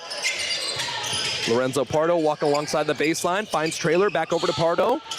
And Modesto's going to continue to pressure until the final whistle. It's DJ Evans with 8 seconds left. DJ pump fakes over to Moselle Wilson as Moselle Wilson runs over the right wing. 4 seconds left, 3 seconds left, 2, 1. Final buzzer goes up, and that brings the conclusion to the first half of our doubleheader here. 76-64, the Vikings get the win. Leading scorers for the Pirates, 16 points for O'Neal, and the 2 leading scorers for the Vikings here. Ben Tejas finishes the night with 27 points, alongside the 15 points of Marshawn Smith. And let's try to get Marshawn Smith here for an interview here before we get ready for the second half of our doubleheader. So stick around, we'll take a quick timeout, and let's set things up for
So a little bit awkward with the setup.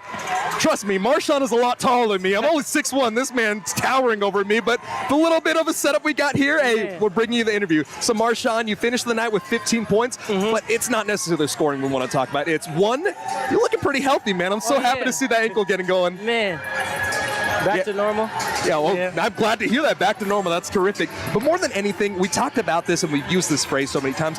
Gravity. You have so much effect on how the defense rolls when you cut to the hoop. And now you have the full arsenal of, hey, I'm either going to go up there. We saw you with 2 slam dunks tonight, but also just so many nice little pass drop-offs to either Keys or whoever's standing there. I mean, tell me about the evolution of your game with this injury and how you continue to get better every single game. To be real honest, it was a big process. Coach wanted me to slow down.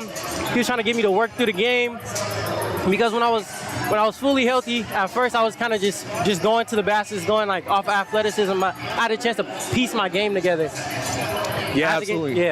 I mean, piecing your game together is exactly what you've done. I mean, I don't have the official stats with me, but I think you had 5 steals, you had a handful of rebounds. I mean, alongside the 15 points. I mean, what can you not do, man? We were joking around saying you'd be in triple-double watch, but I mean, you're putting up some, I mean, for lack of a better term, some Draymond numbers, man. You getting some scoring, you getting some nice assists, some steals. I mean, you touching the game in every single aspect. Yeah, that's what Coach wanted me to do, affect the game at all levels. Be disciplined, playing off the ball. Just make sure I just be in there and be locked in and help my guys out to be able to do what they got to do. So you guys currently sit at 10-13. You got 4 road games coming up before a final sophomore night over against Santa Rosa Junior College on the 23rd. Yeah. So you get close to that 500 number, maybe a little bit above, and you start getting into the playoff talks. Yeah. So what's the conversation with you guys to close out the season? Because obviously, I mean, 4 road games in the Big 8 are hard. Yeah, it is hard, but luckily I'm able to get my legs back under me in time so we can be able to go in there and do what we got to do. We got to handle business, but we still got a chance, and we're going to make sure we handle business, close it out like we should. Exactly. Marshawn Smith, everybody, a terrific 15-point night, and then I can't wait to see the official stats to see some of the other numbers you put up. Thank you so much for joining us again. Thank you. Horns up and get ready for the second half of our doubleheader coming up in just about 20 minutes here on DVC Vikings Live.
swinging away and socks this to deep left field. That is gone! Bryson Horton. Where the pulse with the ball. It's a chest high step. He looks down the middle of the field. He's going to throw the goal run. Has it in the middle.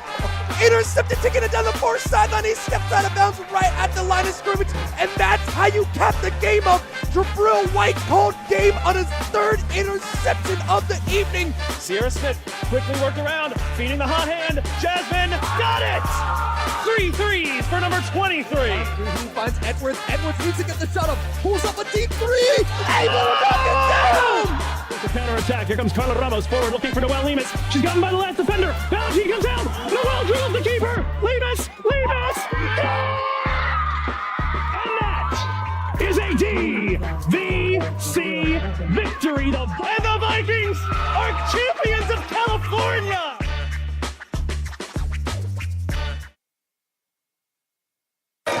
Second half of our doubleheader nearly on its way here as we were just about 7 minutes away from tip-off. The men's basketball team got it done in the first half. 76-64 was the final as the DVC Vikings men's team took the win over Modesto Junior College's men's team.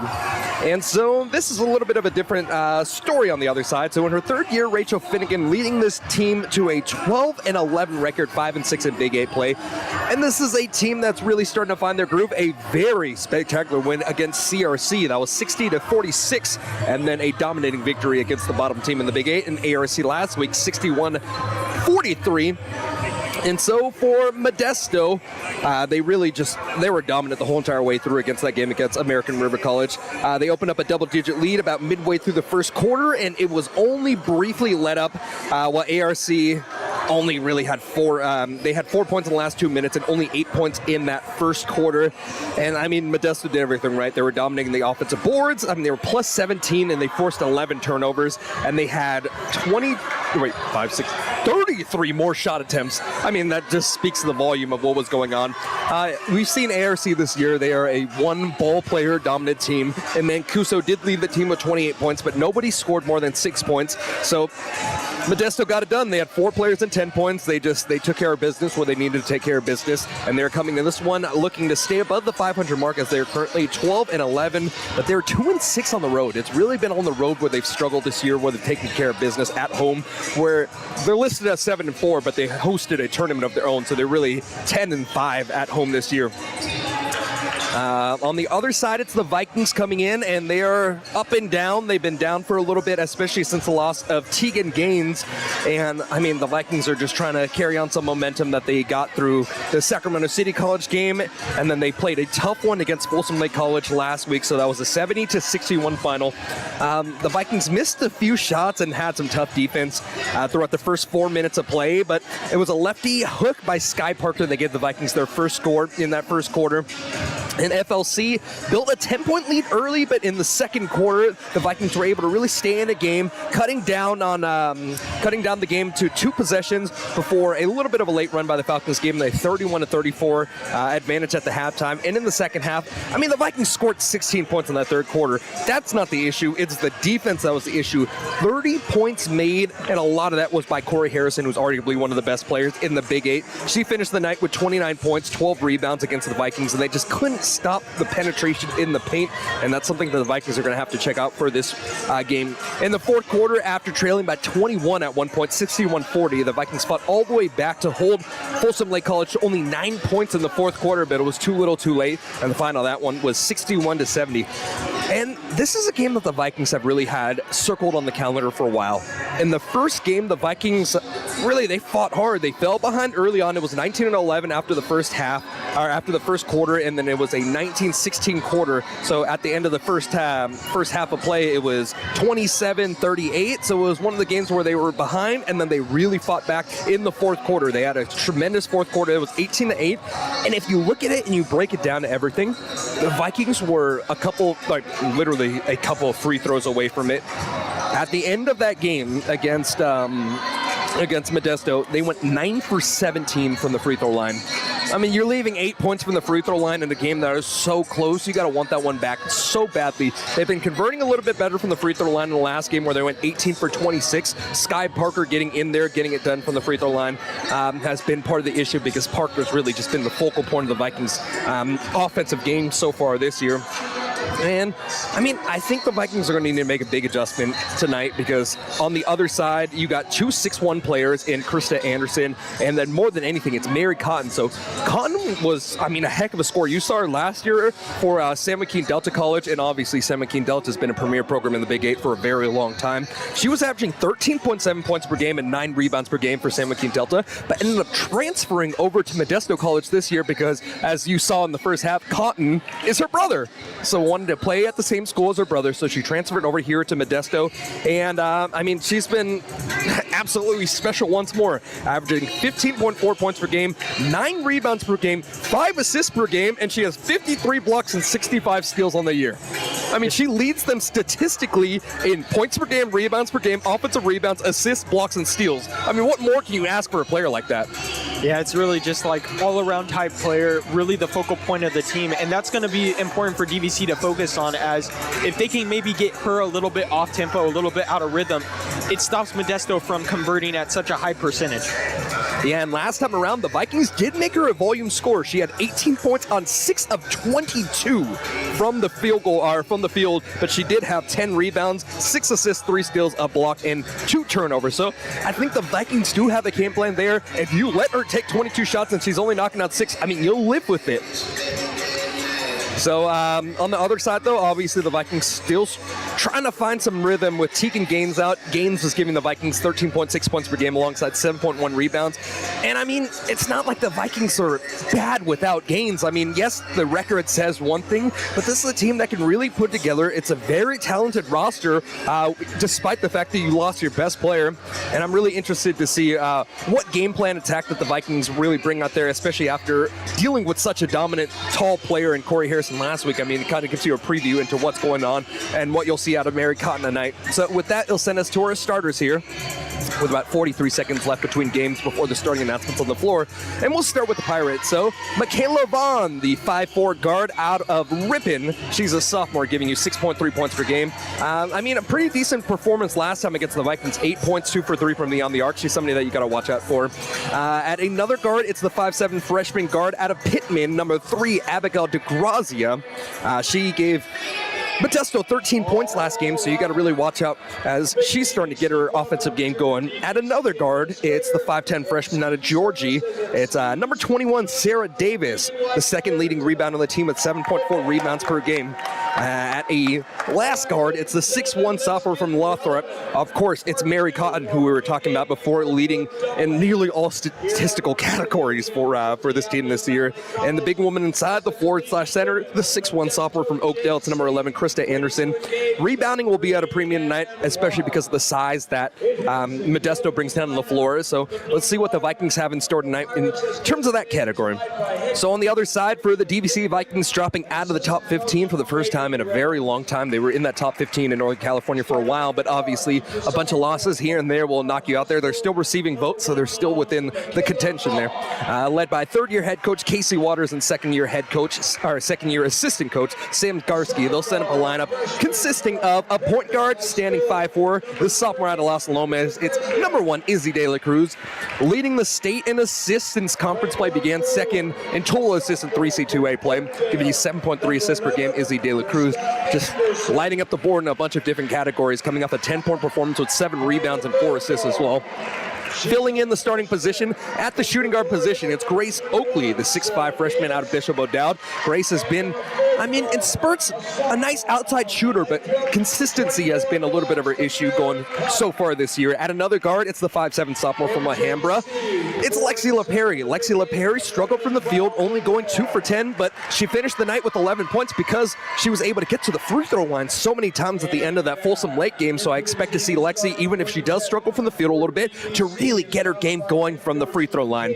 At a forward, it's number 30, Tamana Sharifi, the 5'7" sophomore from Independence High School. Sharifi's been one of those players that can consistently give you 10 and 10. She's averaging 8.7 points per game and 7.6 rebounds per game. And I expect to see her continue to fight hard tonight because the bigs are going to be a huge aspect for the Vikings tonight. Despite the size difference, only 2 5'7" bigs on the floor for the Vikings. They're going to need to box out and really show their fundamentals off tonight. And last but not least, the power forward standing 5'7", the sophomore out of Alhambra High School, number 32, Sky Parker. Parker's been on a tear since Big 8 play has began. 12.7 points per game, 8 rebounds per game. Got off a 10-point performance where she had 7 rebounds as well. I mean, Parker gave you 18 and 8 rebounds last time around against this Modesto team. When Parker stays out of foul trouble, she is a force to be reckoned with. And, I mean, that's really the issue. She fouled out of the game last time. She had 4 fouls against Modesto the previous game. It's going to be all about Sky Parker being able to stay clean tonight. Yeah, exactly. She's such an important part, especially establishing their game offensively. They like to go to her early, and if she could stay out of foul trouble early and really dominate the game, I think it gives DVC the best chance for victory. Yeah, especially when you really have to combat that size underneath. Like, yes, you have good players like Skylar Hendricks who's really started to find her own offensive groove going into this latter part of the season, but still, you cannot afford to lose one of your best players due to foul trouble early on. So as we take the middle of the floor, another reminder, our call will be opposite of what you see on the screen, and going to the middle will be Krista Anderson alongside Sky Parker. So Parker lining up in the middle. The Vikings will be in their gray tops, gray bottoms with the green trim and the green numerals on the other side. Blue tops, blue bottoms with the white numerals for Modesto. And Modesto wins the tip there as DeGrazia has the ball working left to right according to our point of view. Michaela Vaught over the left wing. It's DeGrazia there, dribbling around the perimeter. 18 seconds left. Cotton has it from the right wing. Feeds it over to her big underneath. It's Sarah Davis, pardon me. And Sarah Davis on the turnaround jumper gets the first basket to go. 2-0 lead for Modesto. Running down the other side of the floor, Sky Parker trapped underneath the basket. Misses the shot, and it's DeGrazia with the rebound. Pushing ahead over to Sarah Davis. Cotton left with some space beyond the arc, doesn't want to take the three, instead it's back over to Sarah Davis. Davis dribbling from the right wing. DeGrazia back over to Cotton. 15 seconds left on the shot clock. Steps into a deep 2-point shot, knocks down the 19-footer. Mary Cotton's first points come about a minute in. Sky Parker from low block right, flat-footed shot, a little too strong. Two attempts that you'll take for the Vikings there, but just unable to find pay dirt. DeGrazia dribbling from the right wing, finds Cotton from the top of the key. A couple fake handoffs, and she turns around, knocks down the 16-footer now. Can't let Cotton get going efficiently there. She's at 4 points, and the Vikings trail 6-0. Sharifi spinning around the baseline, pestered here. Vikings able to break it, though. Lexi LaPerry with Skylar Hendricks at the scorer's table there. Back over to De La Cruz, no longer wearing the mask, so that's good to see. De La Cruz struggled seeing a little bit early on after she had her nose busted up in that Santa Monica game.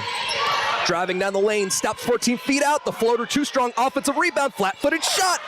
Izzy De La Cruz breaks open the scoring for the Vikings there. 6-2, 8:19 remaining in the first quarter. 3 really good looks there for the Vikings, all shots that are very makeable. Finally on that 4th attempt, they were able to get it to go as De La Cruz was able to get into the soft spot of the paint. Vaught over to Cotton, and Cotton loses the ball, but it goes into the hands of Anderson as she misses the point-blank shot. Gets her own rebound, and now it's Mary Cotton now 6 points. 3 for 3 from the field in this early going. You can see that Modesto really wants to play from that high-low post area of the court. All their shots are kind of coming within that 15-foot range of the game. And the Vikings have done a good job breaking the pressure of Modesto so far. And from the corner, Grace Oakley knocks down her first 3 of the night. 8-5. Vikings shooting 29.5% from beyond the arc, and surprisingly, just because of the nature of women's basketball here, 22nd in the 3C2A in that category. A missed shot, and the rebound goes over to LaPerry as De La Cruz will run down the far side of the floor. Right-handed dribble as De La Cruz rocking the purple kicks. Drives down the left side of the lane, turns around, looking for some help. It's LaPerry cutting to the hole, and LaPerry gets De La Cruz out of some trouble and assists in the first basket for Lexi. 8-7, the Vikings have came back into this one on a 7-2 run. Vikings putting on a little bit of a pressure here, but it's Cotton with the handles, bringing it across the court. Anderson rolling over to the hoop, had the switch with Grace Oakley on her and misses the shot from the right block. Opportunity to take the lead now for the Vikings here. Sky Parker over to Lexi LaPerry, driving the baseline behind the back with the dribble. It's Lexi, left-handed dribble, back over to Sharifi. And Sharifi with 18 seconds left will stop for just a moment. Cotton tipped the ball, but Sky Parker was able to get back to it. 14 seconds left. Left hand, calling the play with the one finger. It's Lexi, 9 seconds left. Lexi from the left wing, working around a Sharifi screen. Gets straight to the hole. It's Sky Parker, 12-footer, left short. Pulled the string short and the rebound by Davis. Bunch of great opportunities, but the Vikings just unable to capitalize here. Mary Cotton with the crossover, passing it over to Anderson. And now it's Davis. Throws the ball away. It's a steal. De La Cruz racing to the hole. Lays it up. And De La Cruz now with 4 points as the Vikings take their first advantage of the game, 9-8. De La Cruz saw that pass from a mile away. It was telegraphed, and she perfectly timed it and was able to beat the defense down the court for the fast break layup. Crazy what you can see when you don't have that mask fogging up blocking your vision, huh? Yep, exactly. Mary Cotton from the free throw line. A couple pirouettes once more. This time doesn't settle for the mid-range jumper. Now it's over to Anderson, and now to Grazia. Pulls up, deep two-point shot, too strong off the heel of the iron. Lexi tracks down the long rebound. Really good contest there for Sharifi. Was able not to foul the shooter. Sometimes getting in the shooting space, that can cause problems. She was able to avoid that and get the great contest. And the Vikings, despite one possession, have done a really good job in the rebounding department so far. That's one of their keys to the game. Dribbling between the trees, it's De La Cruz. Step back, 16-footer straight away, wide right. Cleaned up by Davis. No stoppage of play so far as the reserves have been sitting on the ground in front of the scorer's table for quite a while. Cotton working on Parker, whoops it over to the corner, it's Vaught. Vaught drops it back over to Cotton. Cotton going inside, and a foul against the Vikings. That'll be the first of the game at the 4:58-minute mark. DVC team foul. And we'll get a ton of substitutions here as Sky Parker picks up her first. Parker checks out, and let's see who else. I believe De La Cruz will check out. A rare sight for the Vikings here. So 5 on the floor will be Lindsay as the inbounds pass goes wide right after a missed shot by Langenfeld, who checked in for the first time, I should say. So the freshman from Sierra misses her first shot. So on the floor for the Vikings, it's Lexi LaPerry with Tamana Sharifi, Grace Oakley, Skylar Henrich, and Tanaya Lindsay. Left-handed dribble down the left side of the lane, dribbling through contact, and Skylar Henrich will go to the free throw line to shoot 2. So let's get you a reset on the floor for Modesto as well. We have a second. Sarah Davis is out there. She's joined by Michaela Vaught, Mary Cotton, with Grace Langenfeld, who checks in for her first time tonight. And the last woman on the floor will be Makaya Hutchinson, who checks in as well. First free throw good for Skylar Henrich. Henrich coming off a 16-point performance as she rattles the second one in. 2 for 2 from the free throw line to get this game started. Skylar, for the majority of the season, was in the top, I believe it was top 20 in the 3C2A in terms of field goal percentage. Nicely getting her hands in the passing lane was Oakley as she knocks the ball out of bounds. And with 20 seconds left, Vikings with a 2-point lead at the 4:32-minute mark. It'll be Mary Cotton to inbound it. Pushing over to Sarah Davis. Lexi LaPerry's on the defensive assignment there. Vaught dribbles across the lane, hands it back over to Cotton. Cotton for 3, straight away 3 is in. 9 points. Mary Cotton ties the game up at 11. And man, she is feeling it tonight. Tanaya Lindsay from the right wing. Over to Henrich for 3. No go. High arcing shot will be brought in by Vaught. Nice attempt, but once again, nice isn't good enough tonight. Loses the ball, picks it back up, goes up, gets the contact and the basket. Hutchinson will get the basket and an opportunity to go to the free throw line to shoot one more as Henrich picks up her first. We've seen both teams so far kind of have a little bit of lackadaisical defense in transition. Right there, DVC gave up the layup even after the blocked attempt. It just seems like both sides are having a hard time in transition in order to stop the offensive team. Abigail DeGrazia checks back in, replacing Michaela Vaughn, and Sky Parker will come in, replacing Tamana Sharifi. The free throw attempt, wide left. Tanaya Lindsay gets it off the missed free throw by Hutchinson. Tanaya brings it down the floor. Skylar Henrich has the ball between the circles, dribbling over the left wing. Now it's LaPerry, 22 seconds remaining here. A 2-point advantage for Modesto at the 3:48 mark. De La Cruz coming back to the scorer's table. Sky Parker, handoff, straight away, deep 2. And the high school 3 is off the mark for Lexi LaPerry. Cotton over to Davis. Right wing now for DeGrazia. Dribbles inside of the key, left side of the lane, or pardon me, right side of the lane, I should say. Ball's tipped out of bounds, last touched off the Pirates, so the Vikings will get a stop. Number 11, Krista Henderson. Krista Henderson replacing Sarah Davis, and Izzy De La Cruz coming in replacing Grace Oakley.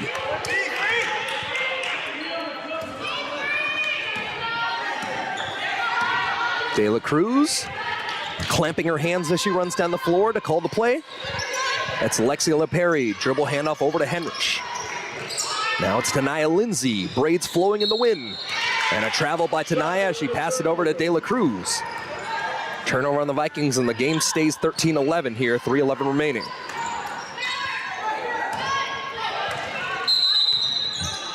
Shot clock did not start after the inbounds pass, so let's try this one again. Tanaya's been getting a lot of minutes in the last few games. I mean, yes, obviously Tegan's out there, but I mean, her ball movement has been good. Her aggressiveness, even if it's not necessarily to score, but just to open up some space for other players. Her game's really been developing the last few weeks. Hutchinson over to Mary Cotton. Right hand with the dribble as she calls out the play. Lob inside the paint. And the nice feed over to Krista Anderson, who gets her first shot, and now it's a 4-point lead for Modesto. Sky Parker falls back, forces the ball over the rim, and one.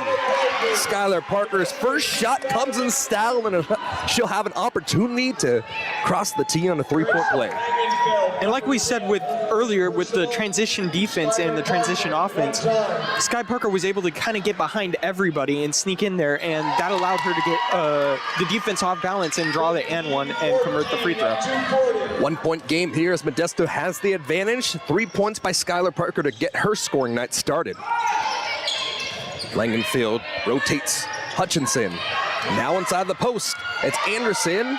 Extra pass underneath to DeGrazia, and DeGrazia's first basket comes about 8 minutes in, 17-14. De La Cruz penetrating. Left elbow passes over to LaPerry, slashing down the left wing. Trapped between the trees, throws up a prayer.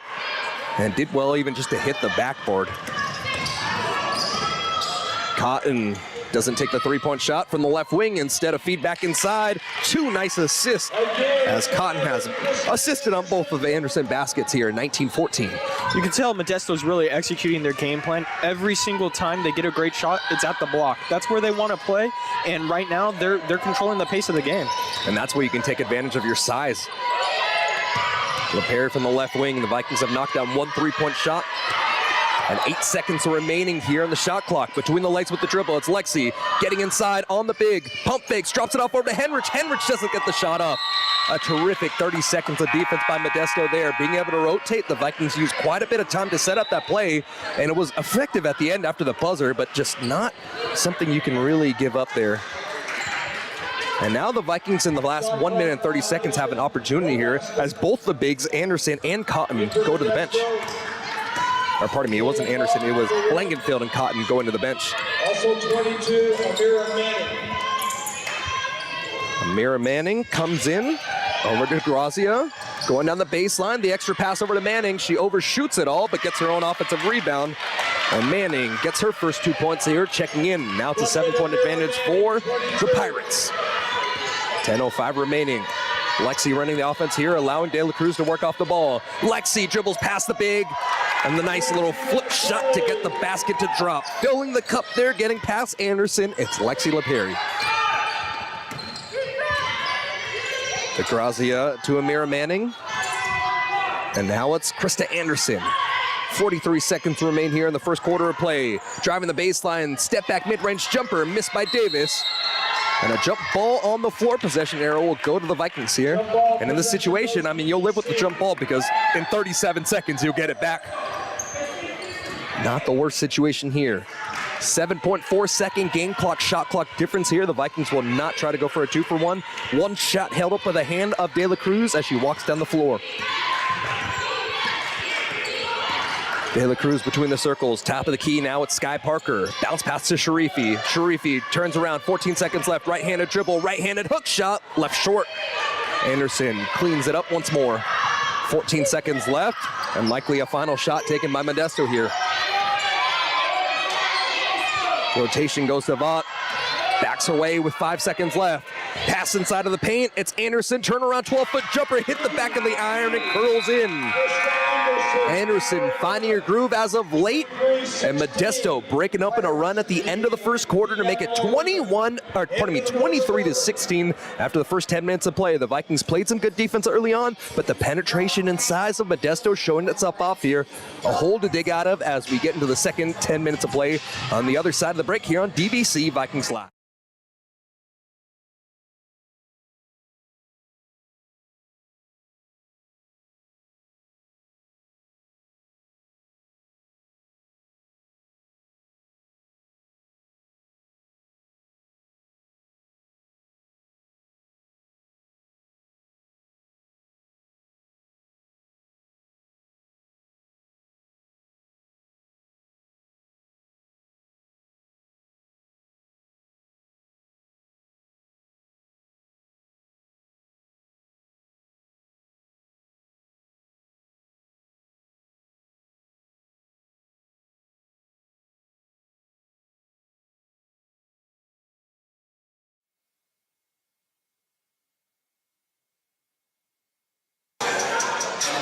Grace Oakley, Lexi LaPerry, Izzy De La Cruz, Sky Parker, and Tamana Chirifi on the floor for the Vikings. Mary Cotton still on the bench for Modesto as the Vikings need to start to find some success here with the best player for Modesto on the bench. It's Anderson alongside Amira Manning, fake dribble handoff as it was Sarah Davis, and the setup makes a scored basket there for DeGrazia. That's her 4th point there, and a 9-point advantage now for Modesto. Crossover dribble from the right wing, gets inside of the paint, finds Sky Parker, low block right, and a nice block by Anderson there, just in the right place at the right time. Down the right wing, Vaught kicks it back out over to DeGrazia. DeGrazia, pestered by Grace Oakley. Now it's Anderson from the baseline over to Amir Manning. Manning drives, spins around, kicks back out over the right wing. The extra pass now to Vaught. Vaught pushes to the right wing. Davis lobs over to Anderson. 4 seconds left on the shot clock. It's Vaught dribbling all around. Heaves up a 3, knocks it down. That's how the cookie crumbles there. You play some terrific defense, but you leave just a slither of space, and Vaught on a prayer heaves it up and knocks it down. 12-point advantage here for Modesto, the first double-digit lead of the game.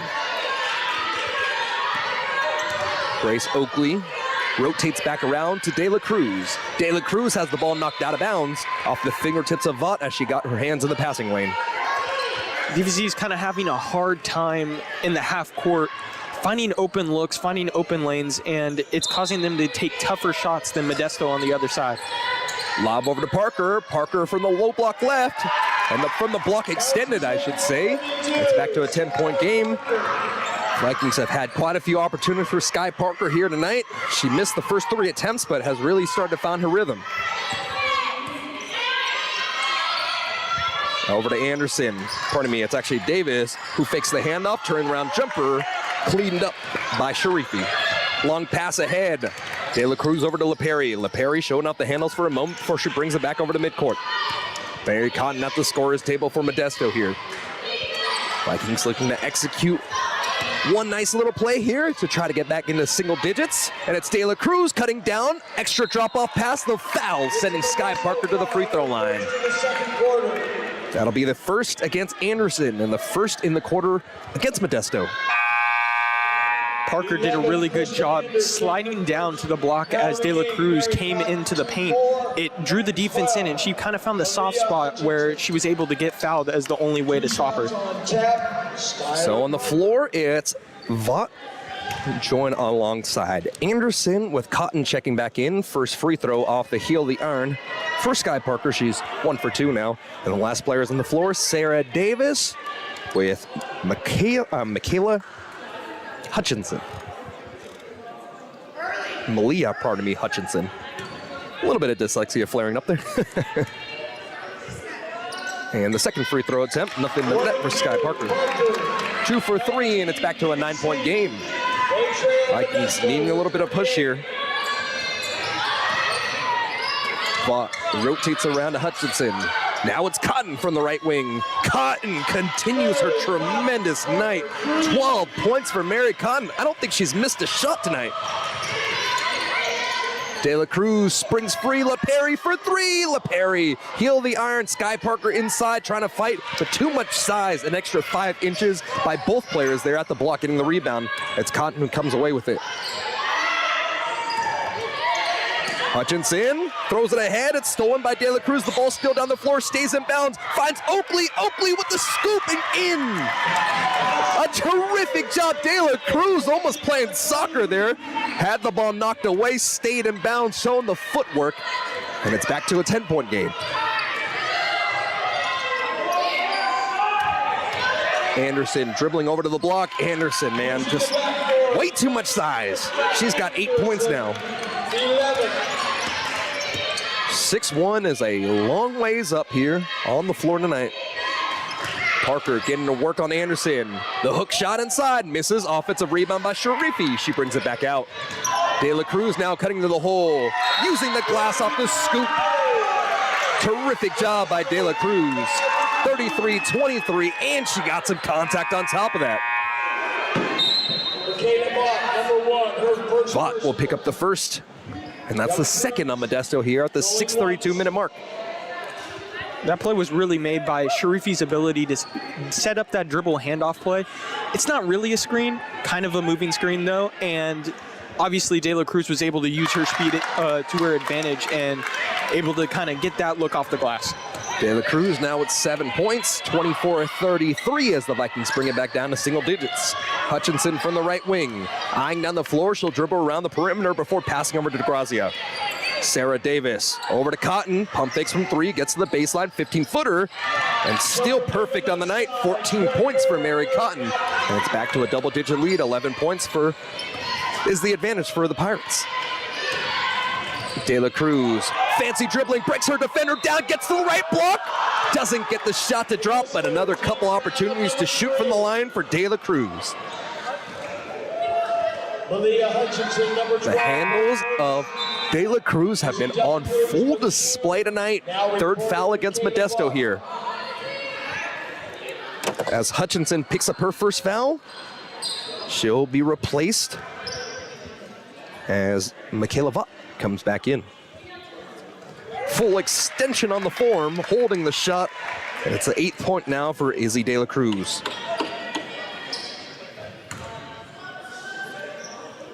Shuffles the feet and lines up, levers away, curls out. 2 for 3 on the night from the line, still a 10-point game. Vaught over to Davis, extra pass, straightaway three, DeGrazia, short. Pulled the string short, and it was Tamana Sharifi knocking the ball back to herself, hitting that board. Jump cut, breaks down Cotton, pass over to De La Cruz, pump fakes from three. De La Cruz behind the back, step back, left elbow extended, everything but the basket. Offensive rebound there. Parker tipped it over to LaPerry. Now with momentum, she'll stop for just a moment from the top of the key. It's De La Cruz. Any stoppage of the play here, I believe the shot clock reset when it shouldn't have happened. Shot clock readjusted to 17. So the shot clock will readjust to 17. The Vikings have done a pretty good job in terms of second chance opportunities here tonight. That was one of the categories that the Vikings really had to worry about. It's really just been the spectacular play of Mary Cotton and Krista Anderson more than anything that's really given the advantage to Modesto. Jacking up a three, no go. De La Cruz trying to feel a little bit of that momentum coming her way. A tough 3-point shot. Line drive pass underneath to DeGrazia. Doesn't like the look, so instead, a 15-footer from Davis from the short right wing. And she's got 4 points now, and it's back 37-25. Vikings just can't seem to get out of this 12-point range here. They get from 8 to 12, 9 to 12, and they just can't quite overcome it up to this point. Under 5 minutes to play here in the second. Grace Oakley with the jab step. Over to the corner now, Sharifi steps out of bounds before she airballs the three. Missed opportunities left and right here for the Vikes.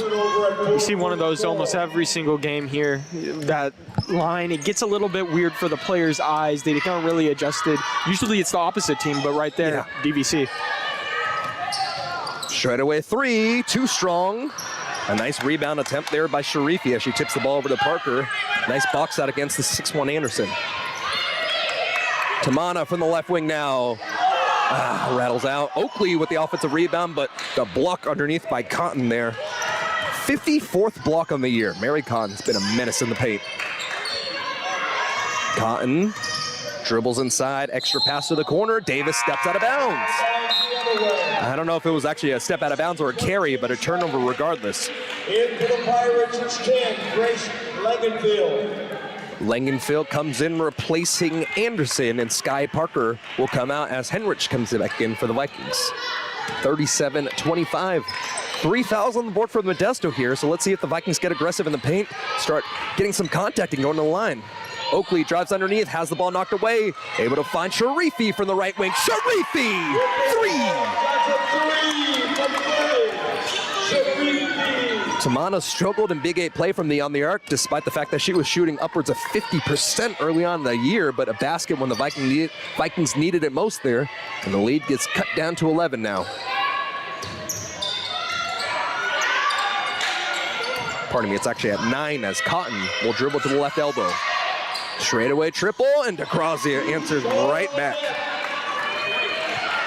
Number 3. Now it's at 11. 3:20 remaining. De La Cruz over to LaPerry. Those two have played so many minutes together in their DVC careers, and they continue to fight through it now. Long mid-range jumper. Side of the iron miss for Sharifi. Now it's Cotton. Over ahead to Davis. Orange kicks on her feet. Langenfield now drops to the ground. The Vikings get a steal here as Langenfield's a little slow to get up. And a timeout taken by the Vikings here to catch a breather. 11 points is the advantage for Modesto here, 39-28. The Vikings trying to fight back and break through this threshold at the 2:53-minute mark here on DVC Vikings Live.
Back on the floor here for the Pirates, it is Cotton with Vaught, DeGrazia, Langenfield staying into the game alongside Sarah Davis. And on the other side for the Vikings, De La Cruz, LaPerry, Skylar Henrich with Tamana Sharifi and Grace Oakley. Left-handed dribble, getting the baseline, 15-footer, De La Cruz, no go. Long rebound, goes over to DeGrazia. And now it is the 6'1" sophomore guard, Mary Cotton, pushing over the corner. Langenfield has it from the block, the spin around, throws up a wild shot, and it curls out. Langenfield had a nice little post move underneath, but just felt like the ball came out when she didn't want it to. Yeah, she kind of got a little bit of step ahead of herself right there. Made a great move, but maybe was a little bit off balance during the shot. You can feel her shaking her head as she runs down the other side of the floor. LaPerry has been a very prominent ball handler in this game so far, letting De La Cruz work off the ball. Sharifi cuts down the right wing, pulls up from the right lane, extended, and just a string pulled short and a rebound by Cotton. The key is to try to get things into single digits here to send into the halftime break.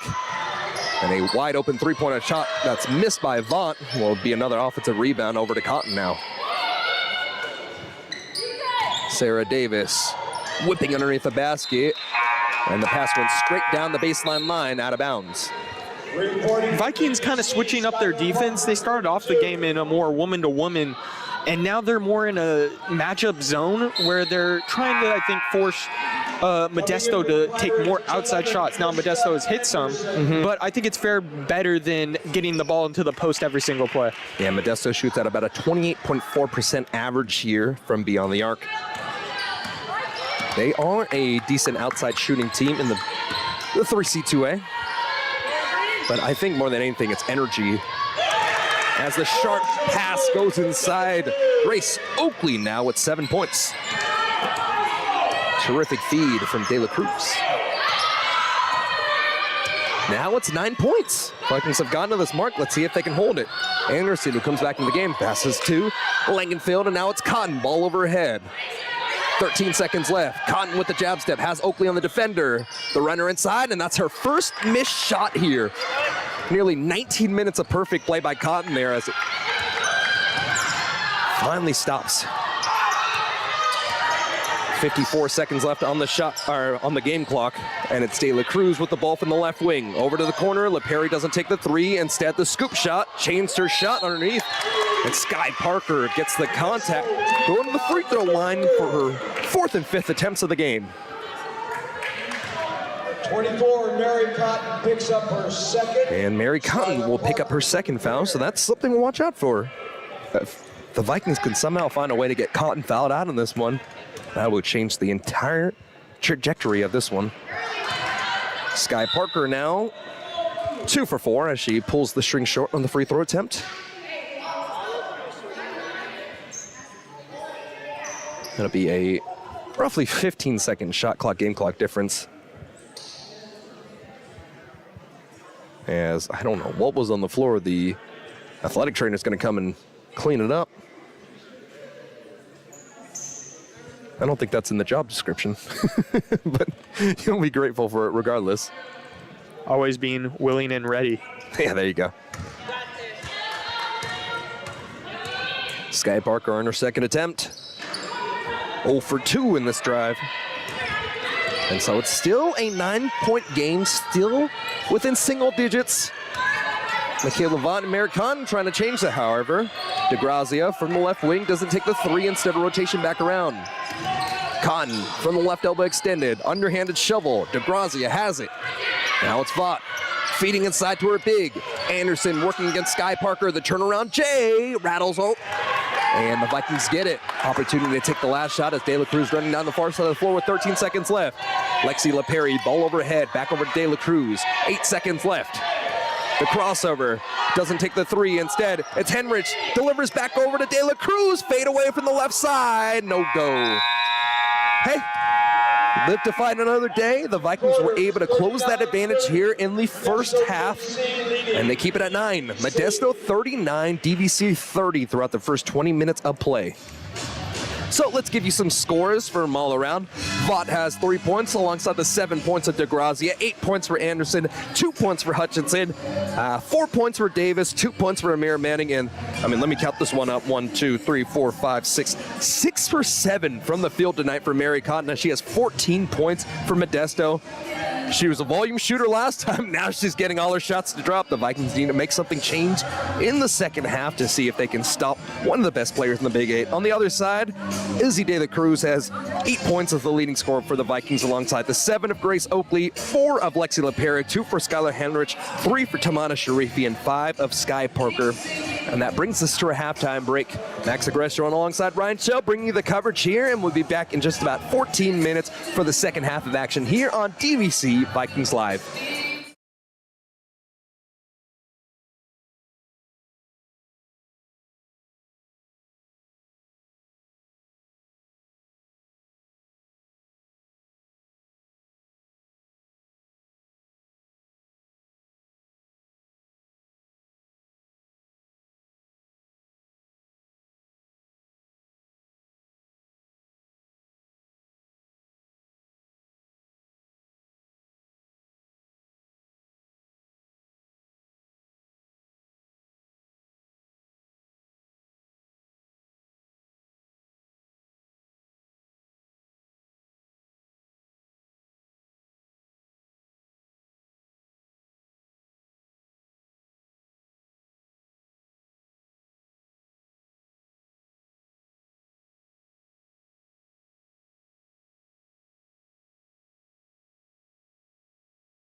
39-30, 10 minutes on the clock, starting the second half of play here. Third quarter action about to go down at the Palladium on Steve Cochimilio Court.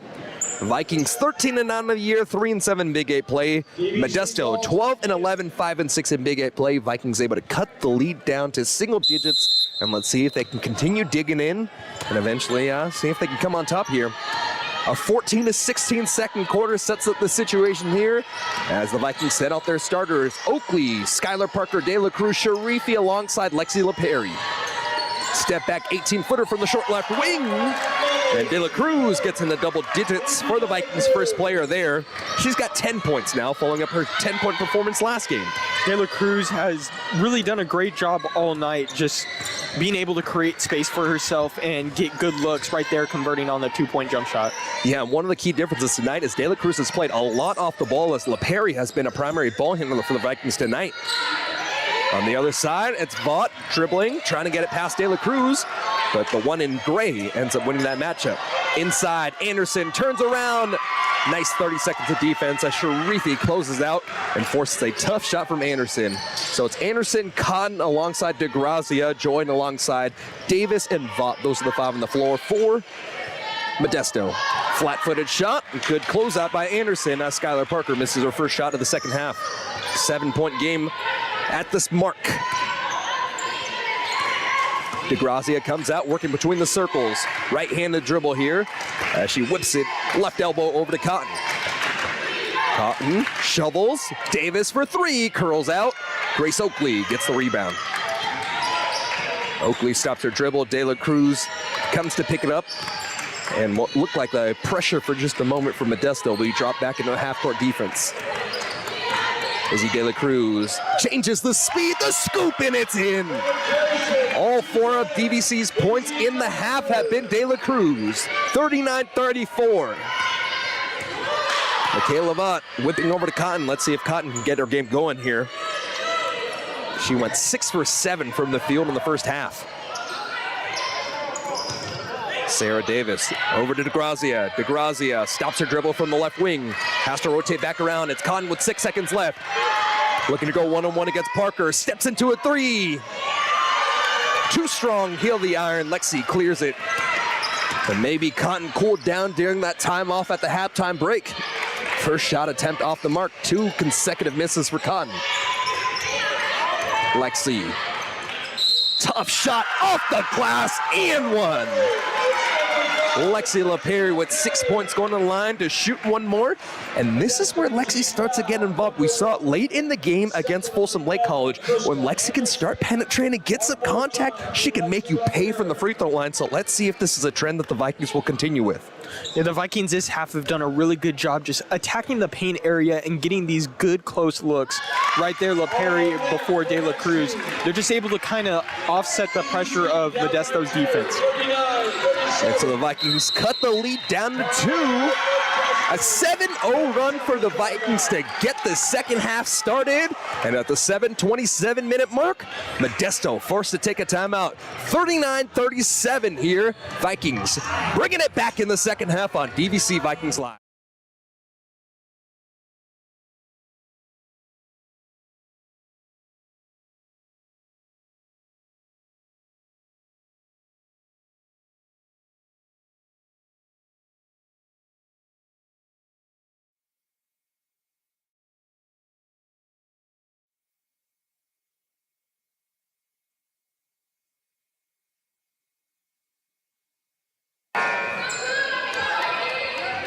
Vikings off to a hot start here, a 7-0 run as Henrich came to the scorer's table, but it looks like one of the big coaching decisions here for Casey Waters. She's keeping this unit that's working really well so far on the floor. Vaught having to really cover up completely to get the ball over to Sarah Davis as the Vikings defense has really came out to play here in the second half. Right elbow extended, short with the shot. It's Anderson unable to get to go, and a foul underneath the basket. And by the body language of Cotton, this might be her third. And that is the third against Mary Cotton. So let's see how much of a leash Rachel Finnegan will give Mary Cotton. Picks up her third, 23 minutes into play. Mid-range jumper not taken. De La Cruz feeds Sky Parker, and a tough hook shot from the block, no go. Cotton with the board. And it looks like Amira Manning will come in, likely in replacement of Cotton in just a moment. From the low block right, contact on the shot attempt, and Anderson will go to the free throw line. Skylar Hendricks to the scorer's table as well. Let's see if DVC is able to attack Cotton on the other side of the ball. Maybe get her more opportunities to draw that fourth foul. Just get her in more actions that you just have that chance, especially with how DVC has been attacking the paint this half. Skylar Hendricks-Stetson replacing Skylar Parker in the awkward free throw shot, but hey, it's effective. The 9th point for Anderson there as she takes a jumper from the free throw line on her attempt. 3-point advantage from Modesto, looking to bring it into a 2-possession game. Second attempt, strong, and the parry is able to track it down. Stuck at 9 points is Anderson there. And the Vikings still in a 1-possession game. From the corner, Oakley for 3, no go. Cotton extends further, gets the rebound. Or pardon me, it's Sharifi getting the rebound. And a kick ball underneath the basket will give the ball over to Modesto. Yeah, Cotton had the ball in her hands as Sharifi really just jumped over and clobbered the ball down. And then as she fell to the ground, as she really threw all of her momentum forward, it was a kick ball. And now let's see. Amira Manning comes in, replacing Cotton with 3 fouls. And the Vikings have a big opportunity here. Still one big on the floor in Anderson, but a smaller lineup in comparison to everything for Modesto right now. Cotton from the block working at Skylar Hendricks. Backs her way inside, stops her dribble, has to pass over to Davis. Davis, the crossover, working off a screen, deep 2-point shot, wow. A terrific jumper for Sarah Davis, that's her 6th point. And it's back to a 4-point game. Left wing attempt for 3, Sharifi off the mark. Sarah Davis able to bring it in. Down the floor is Davis, passing over to Vaught from the right wing. Vaught will bring it back between the circles here as she runs the offense for this Pirates team. Skylar Parker to the scorer's table. Lexi LaPerry gets a steal. LaPerry alone down the lane. Layup is good. Lexi, 9 points now. And it's 42-39 at the 5:32 mark. Terrific defense here for the Vikings as Amira Manning has the ball knocked away from her. Good hands by Sharifi, knocks it nearly out of bounds, gets it before it goes out of bounds. Sharifi with the steal. De La Cruz to tie it. No go. Last touch off of Henrich. It looked like De La Cruz wanted some contact on that play. Went up in transition. I mean, you can't knock her for taking that shot. Into the lineup, 32. Sharifi, after a terrific couple of minutes, will be replaced. One of the bigger lineups the Vikings can put on the floor as Sky Parker and Henrich are out there. It's a 3-point advantage for Modesto as the Vikings have fought hard here in the 3rd quarter to cut down the lead. Sarah Davis, the 5'10 guard, whips it over to Vaught, and Vaught had it knocked away. The steal by the Vikings here as Oakley runs down the near side of the floor. Oakley from the right wing to Lexi LaPerry, and Sam Garski will call the play from the bench. Holding the 4 up, and it turns into a left wing 3, no go. Offensive rebound by Parker. Oakley from the right wing, wide right. And De La Cruz comes in to pick it up. 3rd chance here for the Vikings. Lexi LaPerry has the ball for the top of the key. Now it's De La Cruz, ball over her head. Whips it over the left wing. Grace Oakley for 3. 3rd time's not the charm, but a 4th attempt. Lexi LaPerry, you can feel the exhaustion on her face as the Vikings get their 3rd offensive rebound of possession here. All you need is one good shot. De La Cruz doesn't settle for a 3. Instead, the dribble inside. Sky Parker, fade away, curls in. Skylar Parker puts the exclamation mark off a 3 offensive rebound possession for the Vikings to cut it down to 1. A +8 quarters so far throughout the first 7 minutes here in the 3rd for the Vikes here. Ball is knocked away once more. Lexi LaPerry gets the tip and the steal. Lexi drives into traffic, and Amira Manning on her knees is able to pick the ball up. And Lexi's down on the ground, maybe tweaked an ankle or something as Amira Manning gets the entry pass, rattles out, gets her own offensive rebound for the block again. Off the glass, Amira Manning's finally able to stop the bleeding.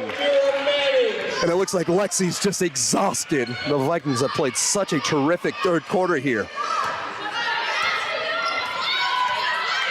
20 seconds left on the shot clock. Winging it over the left wing. It's LaPerry now handling for the Vikings with 15 seconds. Skylar Hendricks, ball overhead, dribbles over to Oakley now. Oakley, pump fakes from the left wing. Oakley, left elbow. Off the glass, no go. Sarah Davis gets the rebound, and I think the Vikings will just take a foul just to get a breather here. It's the second foul called against Skylar Hendricks. Modesto has done a really good job at kind of maintaining that momentum that was kind of taken by DVC right there. A stop and a made basket on those plays. Let's see if DVC can have that kind of response that they've had this whole entire quarter and keep the offense scoring.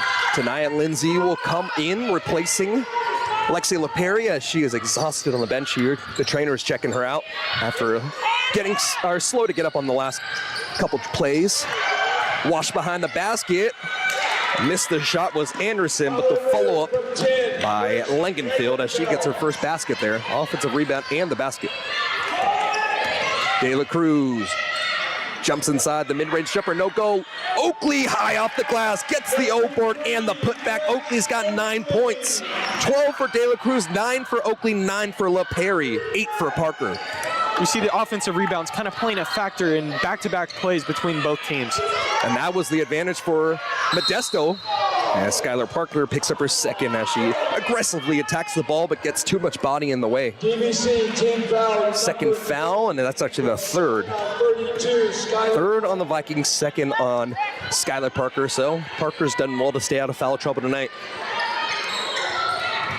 Inbounds pass over the head. It goes to Davis, and Davis, 8th point there. And the Vikings have done such a good job in this quarter, but Modesto starting to get their game going late. Skylar Hendricks, high arcing three is good. Hendricks' first field goal comes at the 2-minute mark of the third, and it's back to a 2-point game.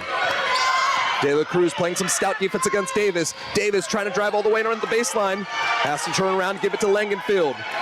Now it's Anderson. Dribbles around to the top of the key. Stops her dribble. Ball over her head. Calling for help. Hutchinson's able to get there for help. Now a deep 2-point shot. DeGrazia continues the barrage from Modesto there. 2 points. 50-46. Still a +5 quarter here in the third for the Vikings. Grace Oakley spins around from the left wing over to Tania Lindsay now. Henrich, a deep three, pushes forward off the front of the glass, offensive rebound. Putback's not good though, as Skylar Parker misses it from just outside the restricted area. Sarah Davis has the ball knocked away, a steal. Oakley down the middle of the floor. Oakley down Broadway has the ball knocked away. Oakley hits the stanchion. No foul on the play here, and let's see where the ball goes. It might actually be a foul against Modesto. Yeah, it seemed it was kind of after Grace Oakley lost the ball. She got kind of shoved into the stanchion? Hoop. Yeah, the stanchion there of the hoop. And let's see if it was shooting motion or not. I'm not sure. I think that's what they're trying to figure out. I mean, a foul out of bounds, isn't that technically a, wouldn't that technically be a technical? I'm not sure, yeah. Because the foul occurred out of play. Yeah, and she was kind of forced out of bounds, like to be kept out of bounds by the defender, but I guess they're just going to say foul, yeah, under the basket, out of bounds. So the third foul called against Anderson, so both of the bigs for Modesto. Oh my goodness, the Vikings sprung free and got a wide open shot for Parker, but it looked like there was an issue with the shot clock.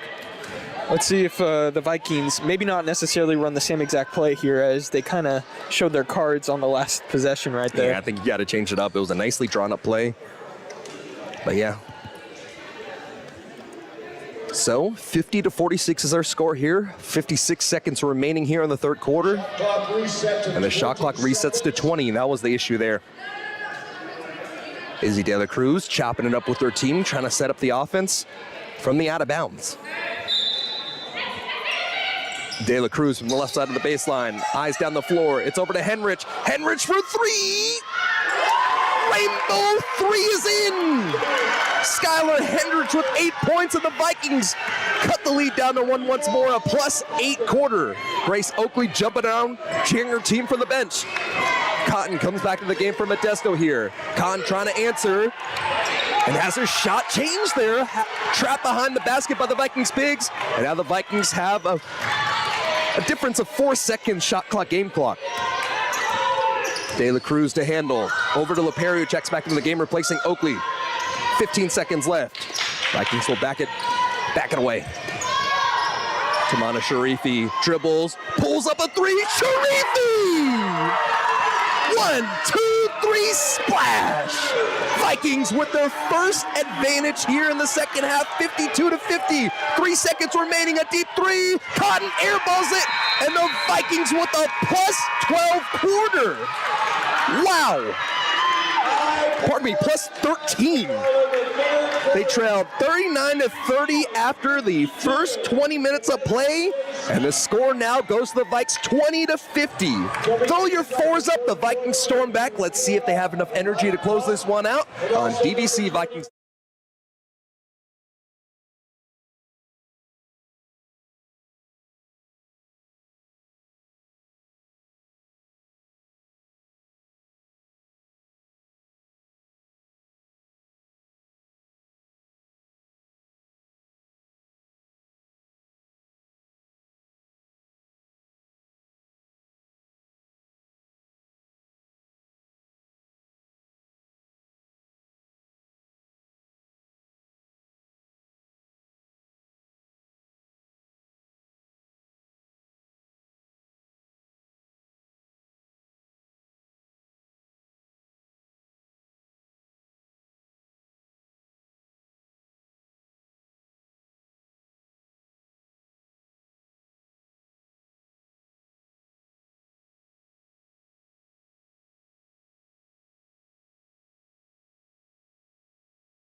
Modesto will get the ball to start this this fourth quarter of play, and the Vikings will send out the starters once more. It's Oakley, Sky Parker, Tamana Sharifi, Lexi LaPerry, and De La Cruz. On the other side, the starters are on the floor for Modesto as well. Vaught, DeGrazia, Anderson, Davis, and Cotton. Left wing for Davis. Crossover on the dribble. Lexi skates in front of her. Has to get back over to Vaughn. Vaughn to Cotton. Cotton from the low block left. Cotton draws the contact. That's the third on Sky Parker, and 2 attempts from the line upcoming for the 75% free throw shooter. That's really one of the first times during this half we've seen Modesto get back to their bread and butter, which was just throwing the ball into the post and trying to get something out of that. A lot of this half has been trying to force things out on the perimeter, and the Vikings have caused a lot of turnovers.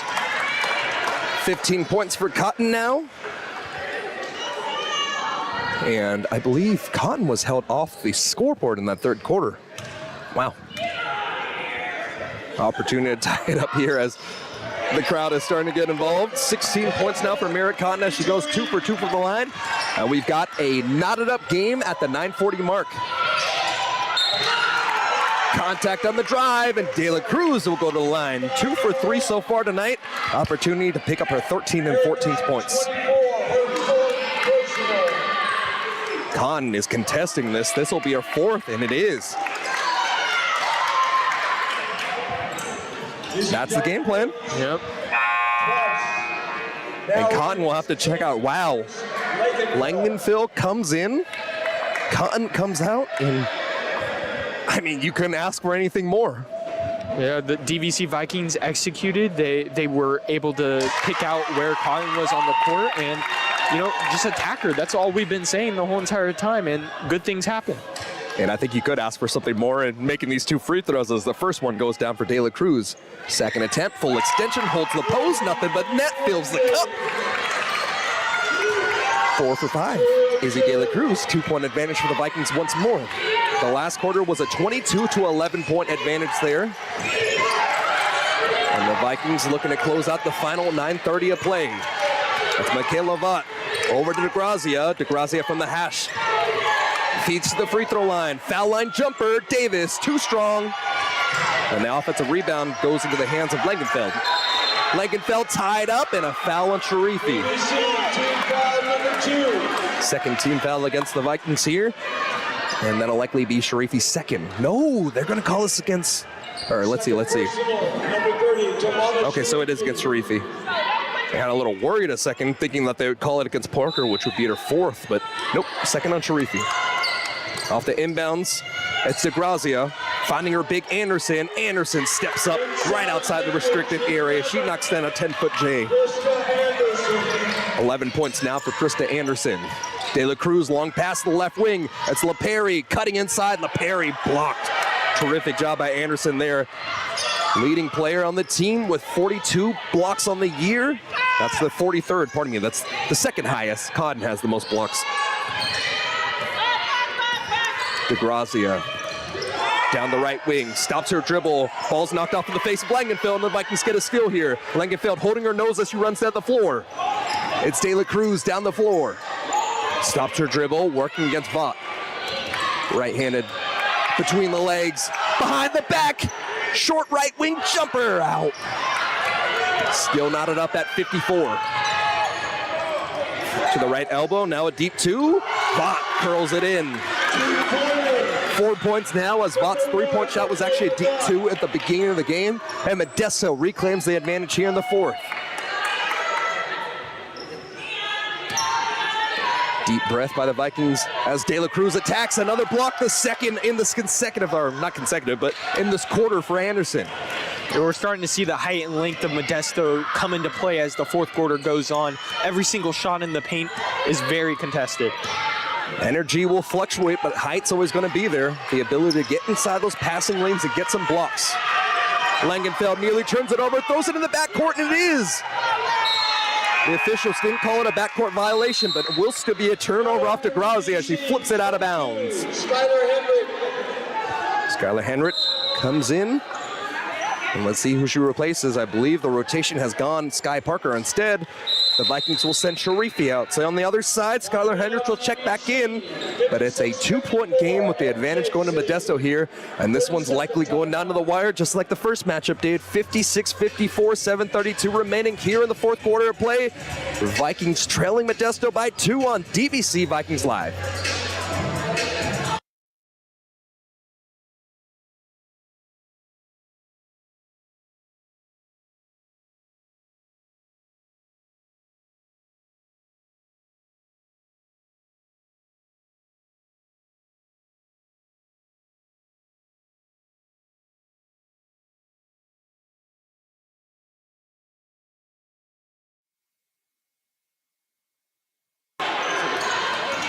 So the first time we're seeing this lineup here, the Vikings are electing to put all three of their bigs on the floor. Parker, Henrich, Sharifi are all in the game as Henrich gets the ball. The turnaround from the extended left block is no go.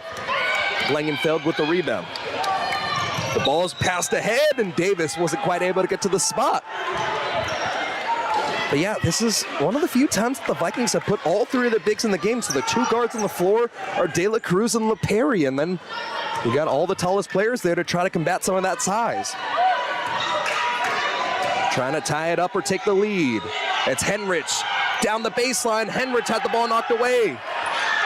A couple terrific stops from the Pirates here in the fourth quarter, holding the Vikings to only 2 points throughout the first 3 minutes. 6-2 the advantage here. Sky Parker nearly gets the steal, tries to tiptoe the sideline. Sam Garski cannot believe it. He's turning red. Infuriated at the official here. He's going to have to take a seat. It's always tough when the ref is in the way. Although they are part of the court, you have to play around them, and it's just unfortunate situation for the Vikings, who did have a steal and a transition look right there. Tegan Gaines is going to come to console her coach. That's the one thing you love about, many things to love about Coach Garski, but Garski loves the game so much. He loves his team, and he's willing to fight tooth and nail for them night in and night out. I don't know if they're trying to see if they're changing the shot clock, as if they're saying the possession never really changed, but I think that's what they're checking the monitor for, maybe. Yeah, they ruined the clock here, so they're going to have to fix it in just a moment. There's 17 minutes here. Unless we're back into a men's game, I don't think that's right. I think they got the shot clock right, just not the game clock right now. Yeah, they changed the shot clock and the game clock over to 17. So the officials are going to have to fix this one up, and we'll take a quick timeout as they do so here on DVC Vikings.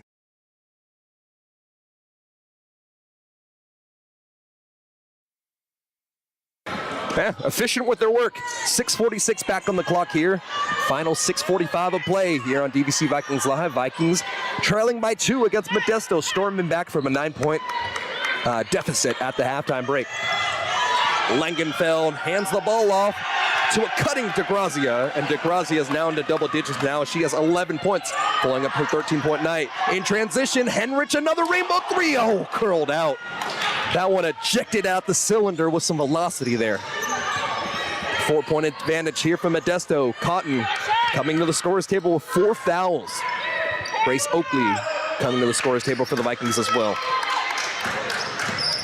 Anderson over to Davis. Davis, high dribble, hip high, cutting down the lane, off the glass, too strong. Sharifi cleans it up.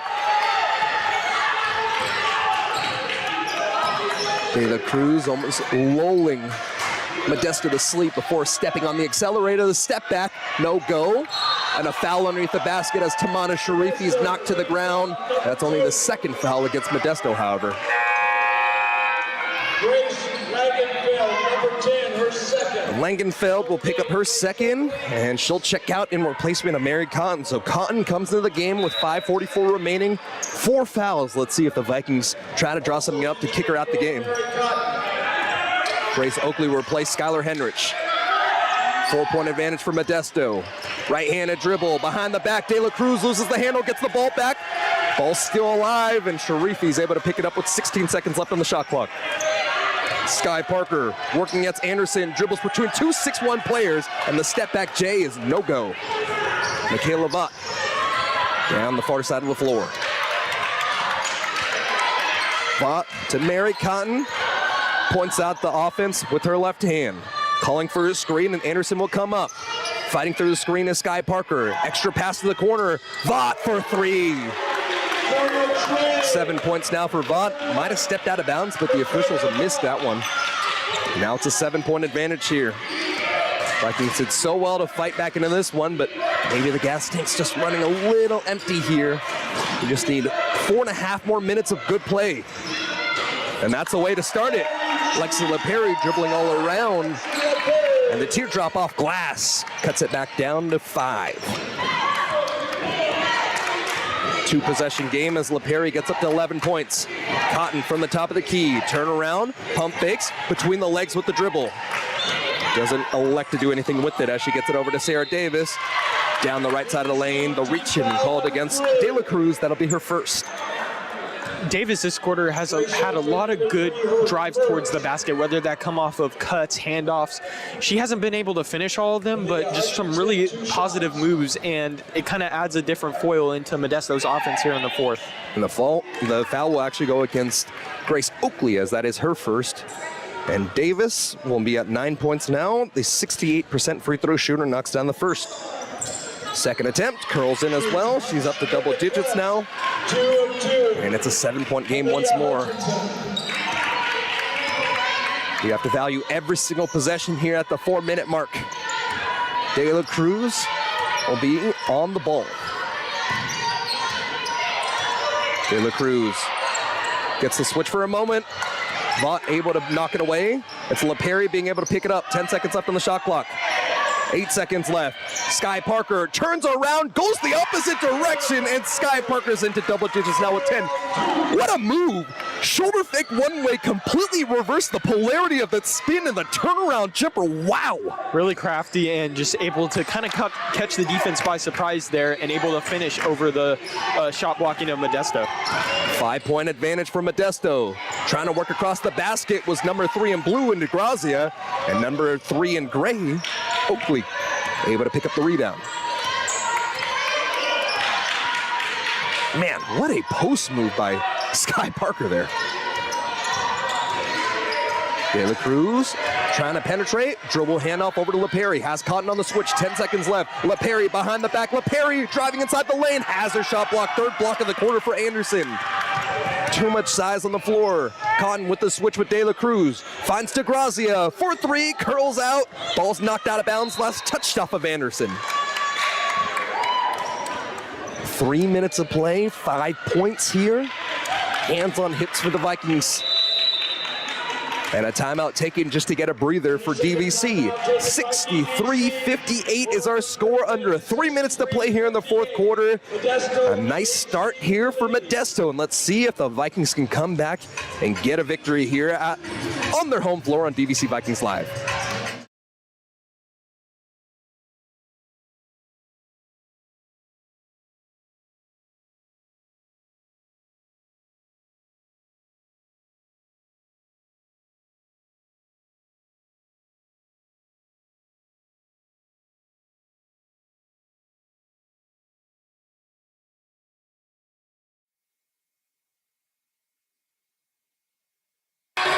From the body language of the huddle for DVC, I believe they're going to try to get some contact of some sort. I think from what I was seeing, I believe Sam Garcia was calling for trying to get the 5th foul against Cotton. And I mean, Lexi LaPerry has done it so well, being able to draw contact so far. And the ball will be with LaPerry here for a moment. De La Cruz from the left wing, 20 seconds left on the shot clock, 2:45 remaining. De La Cruz left-handed hook high off the glass, offensive rebound, Sky Parker. Another opportunity here to try to cut into the lead. It's a 5-point game. Ball knocked away. Sharifi for 3, right wing. Oh! Hit the front of the iron. Just a little short on the attempt. 2:27 remaining here. Not many possessions remain for the Vikings. Anderson, ball fake. Handoff. It's Vaught now from the right wing. She'll bring it back around, using him as much clock as she can. 10 seconds left on the shot clock. Vaught, handoff, Cotton, pump fakes from 3, gets inside, right side of the key. And Cotton now with their second basket here in the half. 7-point game. De La Cruz comes back to get the ball, keeps it in bounds. De La Cruz, fancy dribbling down the baseline. Over to Parker, and Parker, nice feed from De La Cruz, able to get it right outside the restricted area, and it's back to a 5-point game, 1:44 remaining. Vaught throws up her thumbs down, and that'll show what play that the Pirates want to run. Anderson, back over to Cotton. Cotton points out and wants to work one-on-one against Sky Parker. 9 seconds left on the shot clock. Passes over to Davis. Davis turns around, and that's a big basket, making it back to 7. 1:20 remaining. Modesto really attacking the height advantages, running isolations for players that they view as taller than their defender. Tamana Sharifi driving inside the lane. The tough runner goes wide right. The ball's still live. Cotton dived out of bounds and was the last to touch it. So the Vikings, I mean, they're trying to do everything that they can to fight back into this one. The clock is their enemy in this situation. They need to execute, and execute perfectly in the last minute and 6 seconds. Getting to the free throw line would be very helpful, as it stops the clock and it gives them time to kind of set their defense on the other end. Absolutely. De La Cruz over to Lexi LaPerry, 14 seconds left on the shot clock. Lexi LaPerry working off a Tamana Sharifi screen, gets the switch with Sarah Davis. Now it's De La Cruz, 7 seconds from the left wing. Step back 3, high arcing triple from the iron, and it goes! 67-63, 4-point game. And I believe what the thumbs down means is try to get the switch, a taller player on a shorter defender and isolate. Vikings need a perfect stop here, and they get so. The ball's thrown behind Cotton, the ball's knocked out of bounds, and now the Vikings with 36.7 seconds will take another timeout. Execution is at a premium here. You need 2 perfect possessions and a stop. 67-63. Back on the other side on DVC Vikings Live.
36.7 remain. DVC. Trailing by 4. Vikings fighting through this final little segment here. They have the ball after getting a stop. And they'll send out the 5, De La Cruz, LaPerry, Tamana Sharifi, Sky Parker, and Skylar Henrich, the 3 bigs on the floor for the Vikings here. Lexi LaPerry finds De La Cruz. Left side floater, the contact, and she'll go to the free throw line to shoot 2. That's the perfect situation there. De La Cruz, 4 for 5 on the night. And her 2 biggest free throws coming here with 27 seconds remaining. 2 shots for Izzy De La Cruz. First free throw gives her the 15th point of the night, and she makes her 5th attempt of the night. And so the bigs will go back on defense, trusting De La Cruz to make the free throw. Calm, delivers, nothing but net. Izzy De La Cruz with 2 clutch free throws here. Timeout, Modesto. And Rachel Finnegan will elect to take a timeout here. And honestly, you got them, use them. Draw up a perfect play. Don't let the Vikings come out and get a stop. So, Ryan, in this situation, obviously, you need a steal off the inbounds play. I expect Modesto to come out here and just try to use their size advantage to really just lob a ball up and possibly get a foul or something along those lines. I mean, what do you see, or what do you expect on the next inbounds play? Yeah, I think an interesting fold in this is that since Modesto called that timeout without taking a dribble, they advanced it into the front court. So now you kind of have a lot more options where you're not necessarily in your opponent's territory. So really just trying to get it inbounded to one of your either key ball handlers or good free throw shooters, typically the same players. And one thing to factor as well, both teams are still at 3 fouls, so you do need a foul twice to send the team to the free throw line if it does come down to that. Michaela Vaught is covered by De La Cruz. Vaught, the trigger. Lob ahead, gets it over to Davis, and Davis is fouled in the process, so the Vikings will have to play the foul game in this situation. So, you want to foul somebody who's maybe not so great at free throws, and I mean, honestly, a bunch of the players on the floor for Modesto are good at free throws, but you're looking to try to get a split. Ball goes over to Anderson. Anderson is fouled, and I mean, that's the best person possible. Everybody else on the floor is above 70% except for Anderson, who is a 57% free throw shooter as a Big 8 play. So, a huge opportunity here. Krista Anderson with the 2-point advantage. Calm, collected. And the awkward form on the free throw is true on the first attempt there, as her jumper free throw gives her 2 for 3 on the night now. She's got 12 points and the second. The Vikings need a miss here. Calms herself, fires away the jumper once more, curls out, fighting for it. Cotton gets the rebound though. Foul against Sky Parker, and that might just be all she wrote. Cotton, a 75% free throw shooter, just used her size over the 5'7" of Skylar Parker. When you're giving up 5 inches, that play is just really hard. The free throw is good for Cotton there. She's got 3 points, or she's 3 for 3 with 19 points, I should say. And the second opportunity here. The one thing that DVC did do well is they fouled really early, so now they have 21 seconds to try and get something to go offensively. Let's see if they use that here. Quickly down the floor, trailing by 5. 20 seconds remain. The ball's tipped out, and Vaught gets the steal. Vikings will foul Vaught, and that might just be all she wrote. Vaught, 73% free throw shooter, but has not missed a free throw in Big 8 play. Twice at the strike for Michaela Vaught. Tough play right there. Parker was open down the court, but as you could kind of see the kind of story of the game, the length of Modesto, the outreach arms of Cotton was able to tip that pass, and that's just been the story of tonight. Blocks, steals, really gone Modesto's way. Yep. Both the free throws in for Vaught. 72. 7-point advantage now. De La Cruz attacking the drop-off pass off the dome of Davis. And with 9.8 seconds remaining, Vikings will have the ball here. De La Cruz screams out the play, throwing over to Lexi. Lexi doesn't take the three, instead goes inside, fouled in the process, doesn't get the basket to go. 6.6 seconds remain. Lexi to shoot 2. You've seen stranger things happen in history, but I mean, tall task with 7 points here. Assume you do get the 2 free throws. I mean, I just don't even know how you really draw this one up. You might have to try to miss the second. Yeah, I was gonna say make the first, miss the second, and try and shoot a 3. Like, there's not a lot you could do, especially in 6 seconds. Yeah, trailing by 6. I mean, I don't know. Second free throw does go in. Lexi now with 13 points.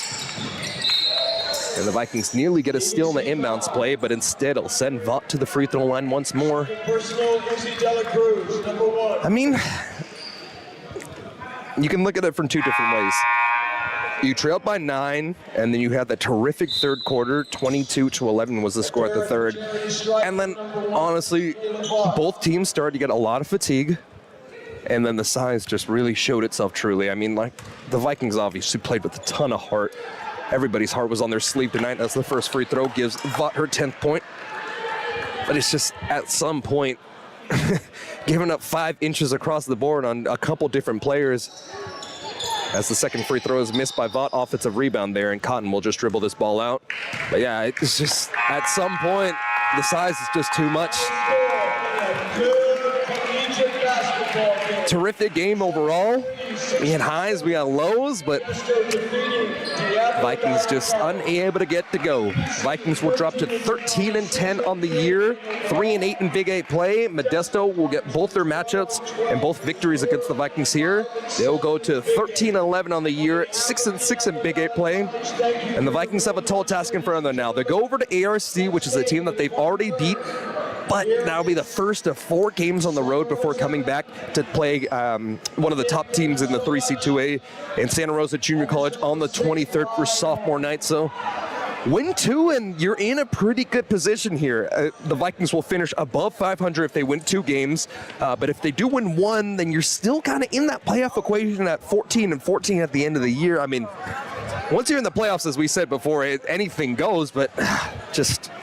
this is one that you wish you could have, and same in the situation back over at Modesto where the Vikings were in the driver's seat and just couldn't hit some of those free throws. Man, 2 games that you just really wish you could get back.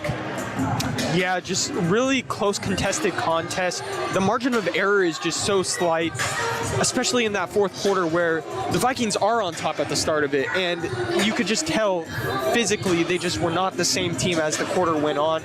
A lot of their offensive rebounding that had gotten them back into the game, it was going Modesto's way because they were just bigger and had honestly more players to kind of choose from on their bench. So it's just going to be really tough for the Vikings, you know, from this point on.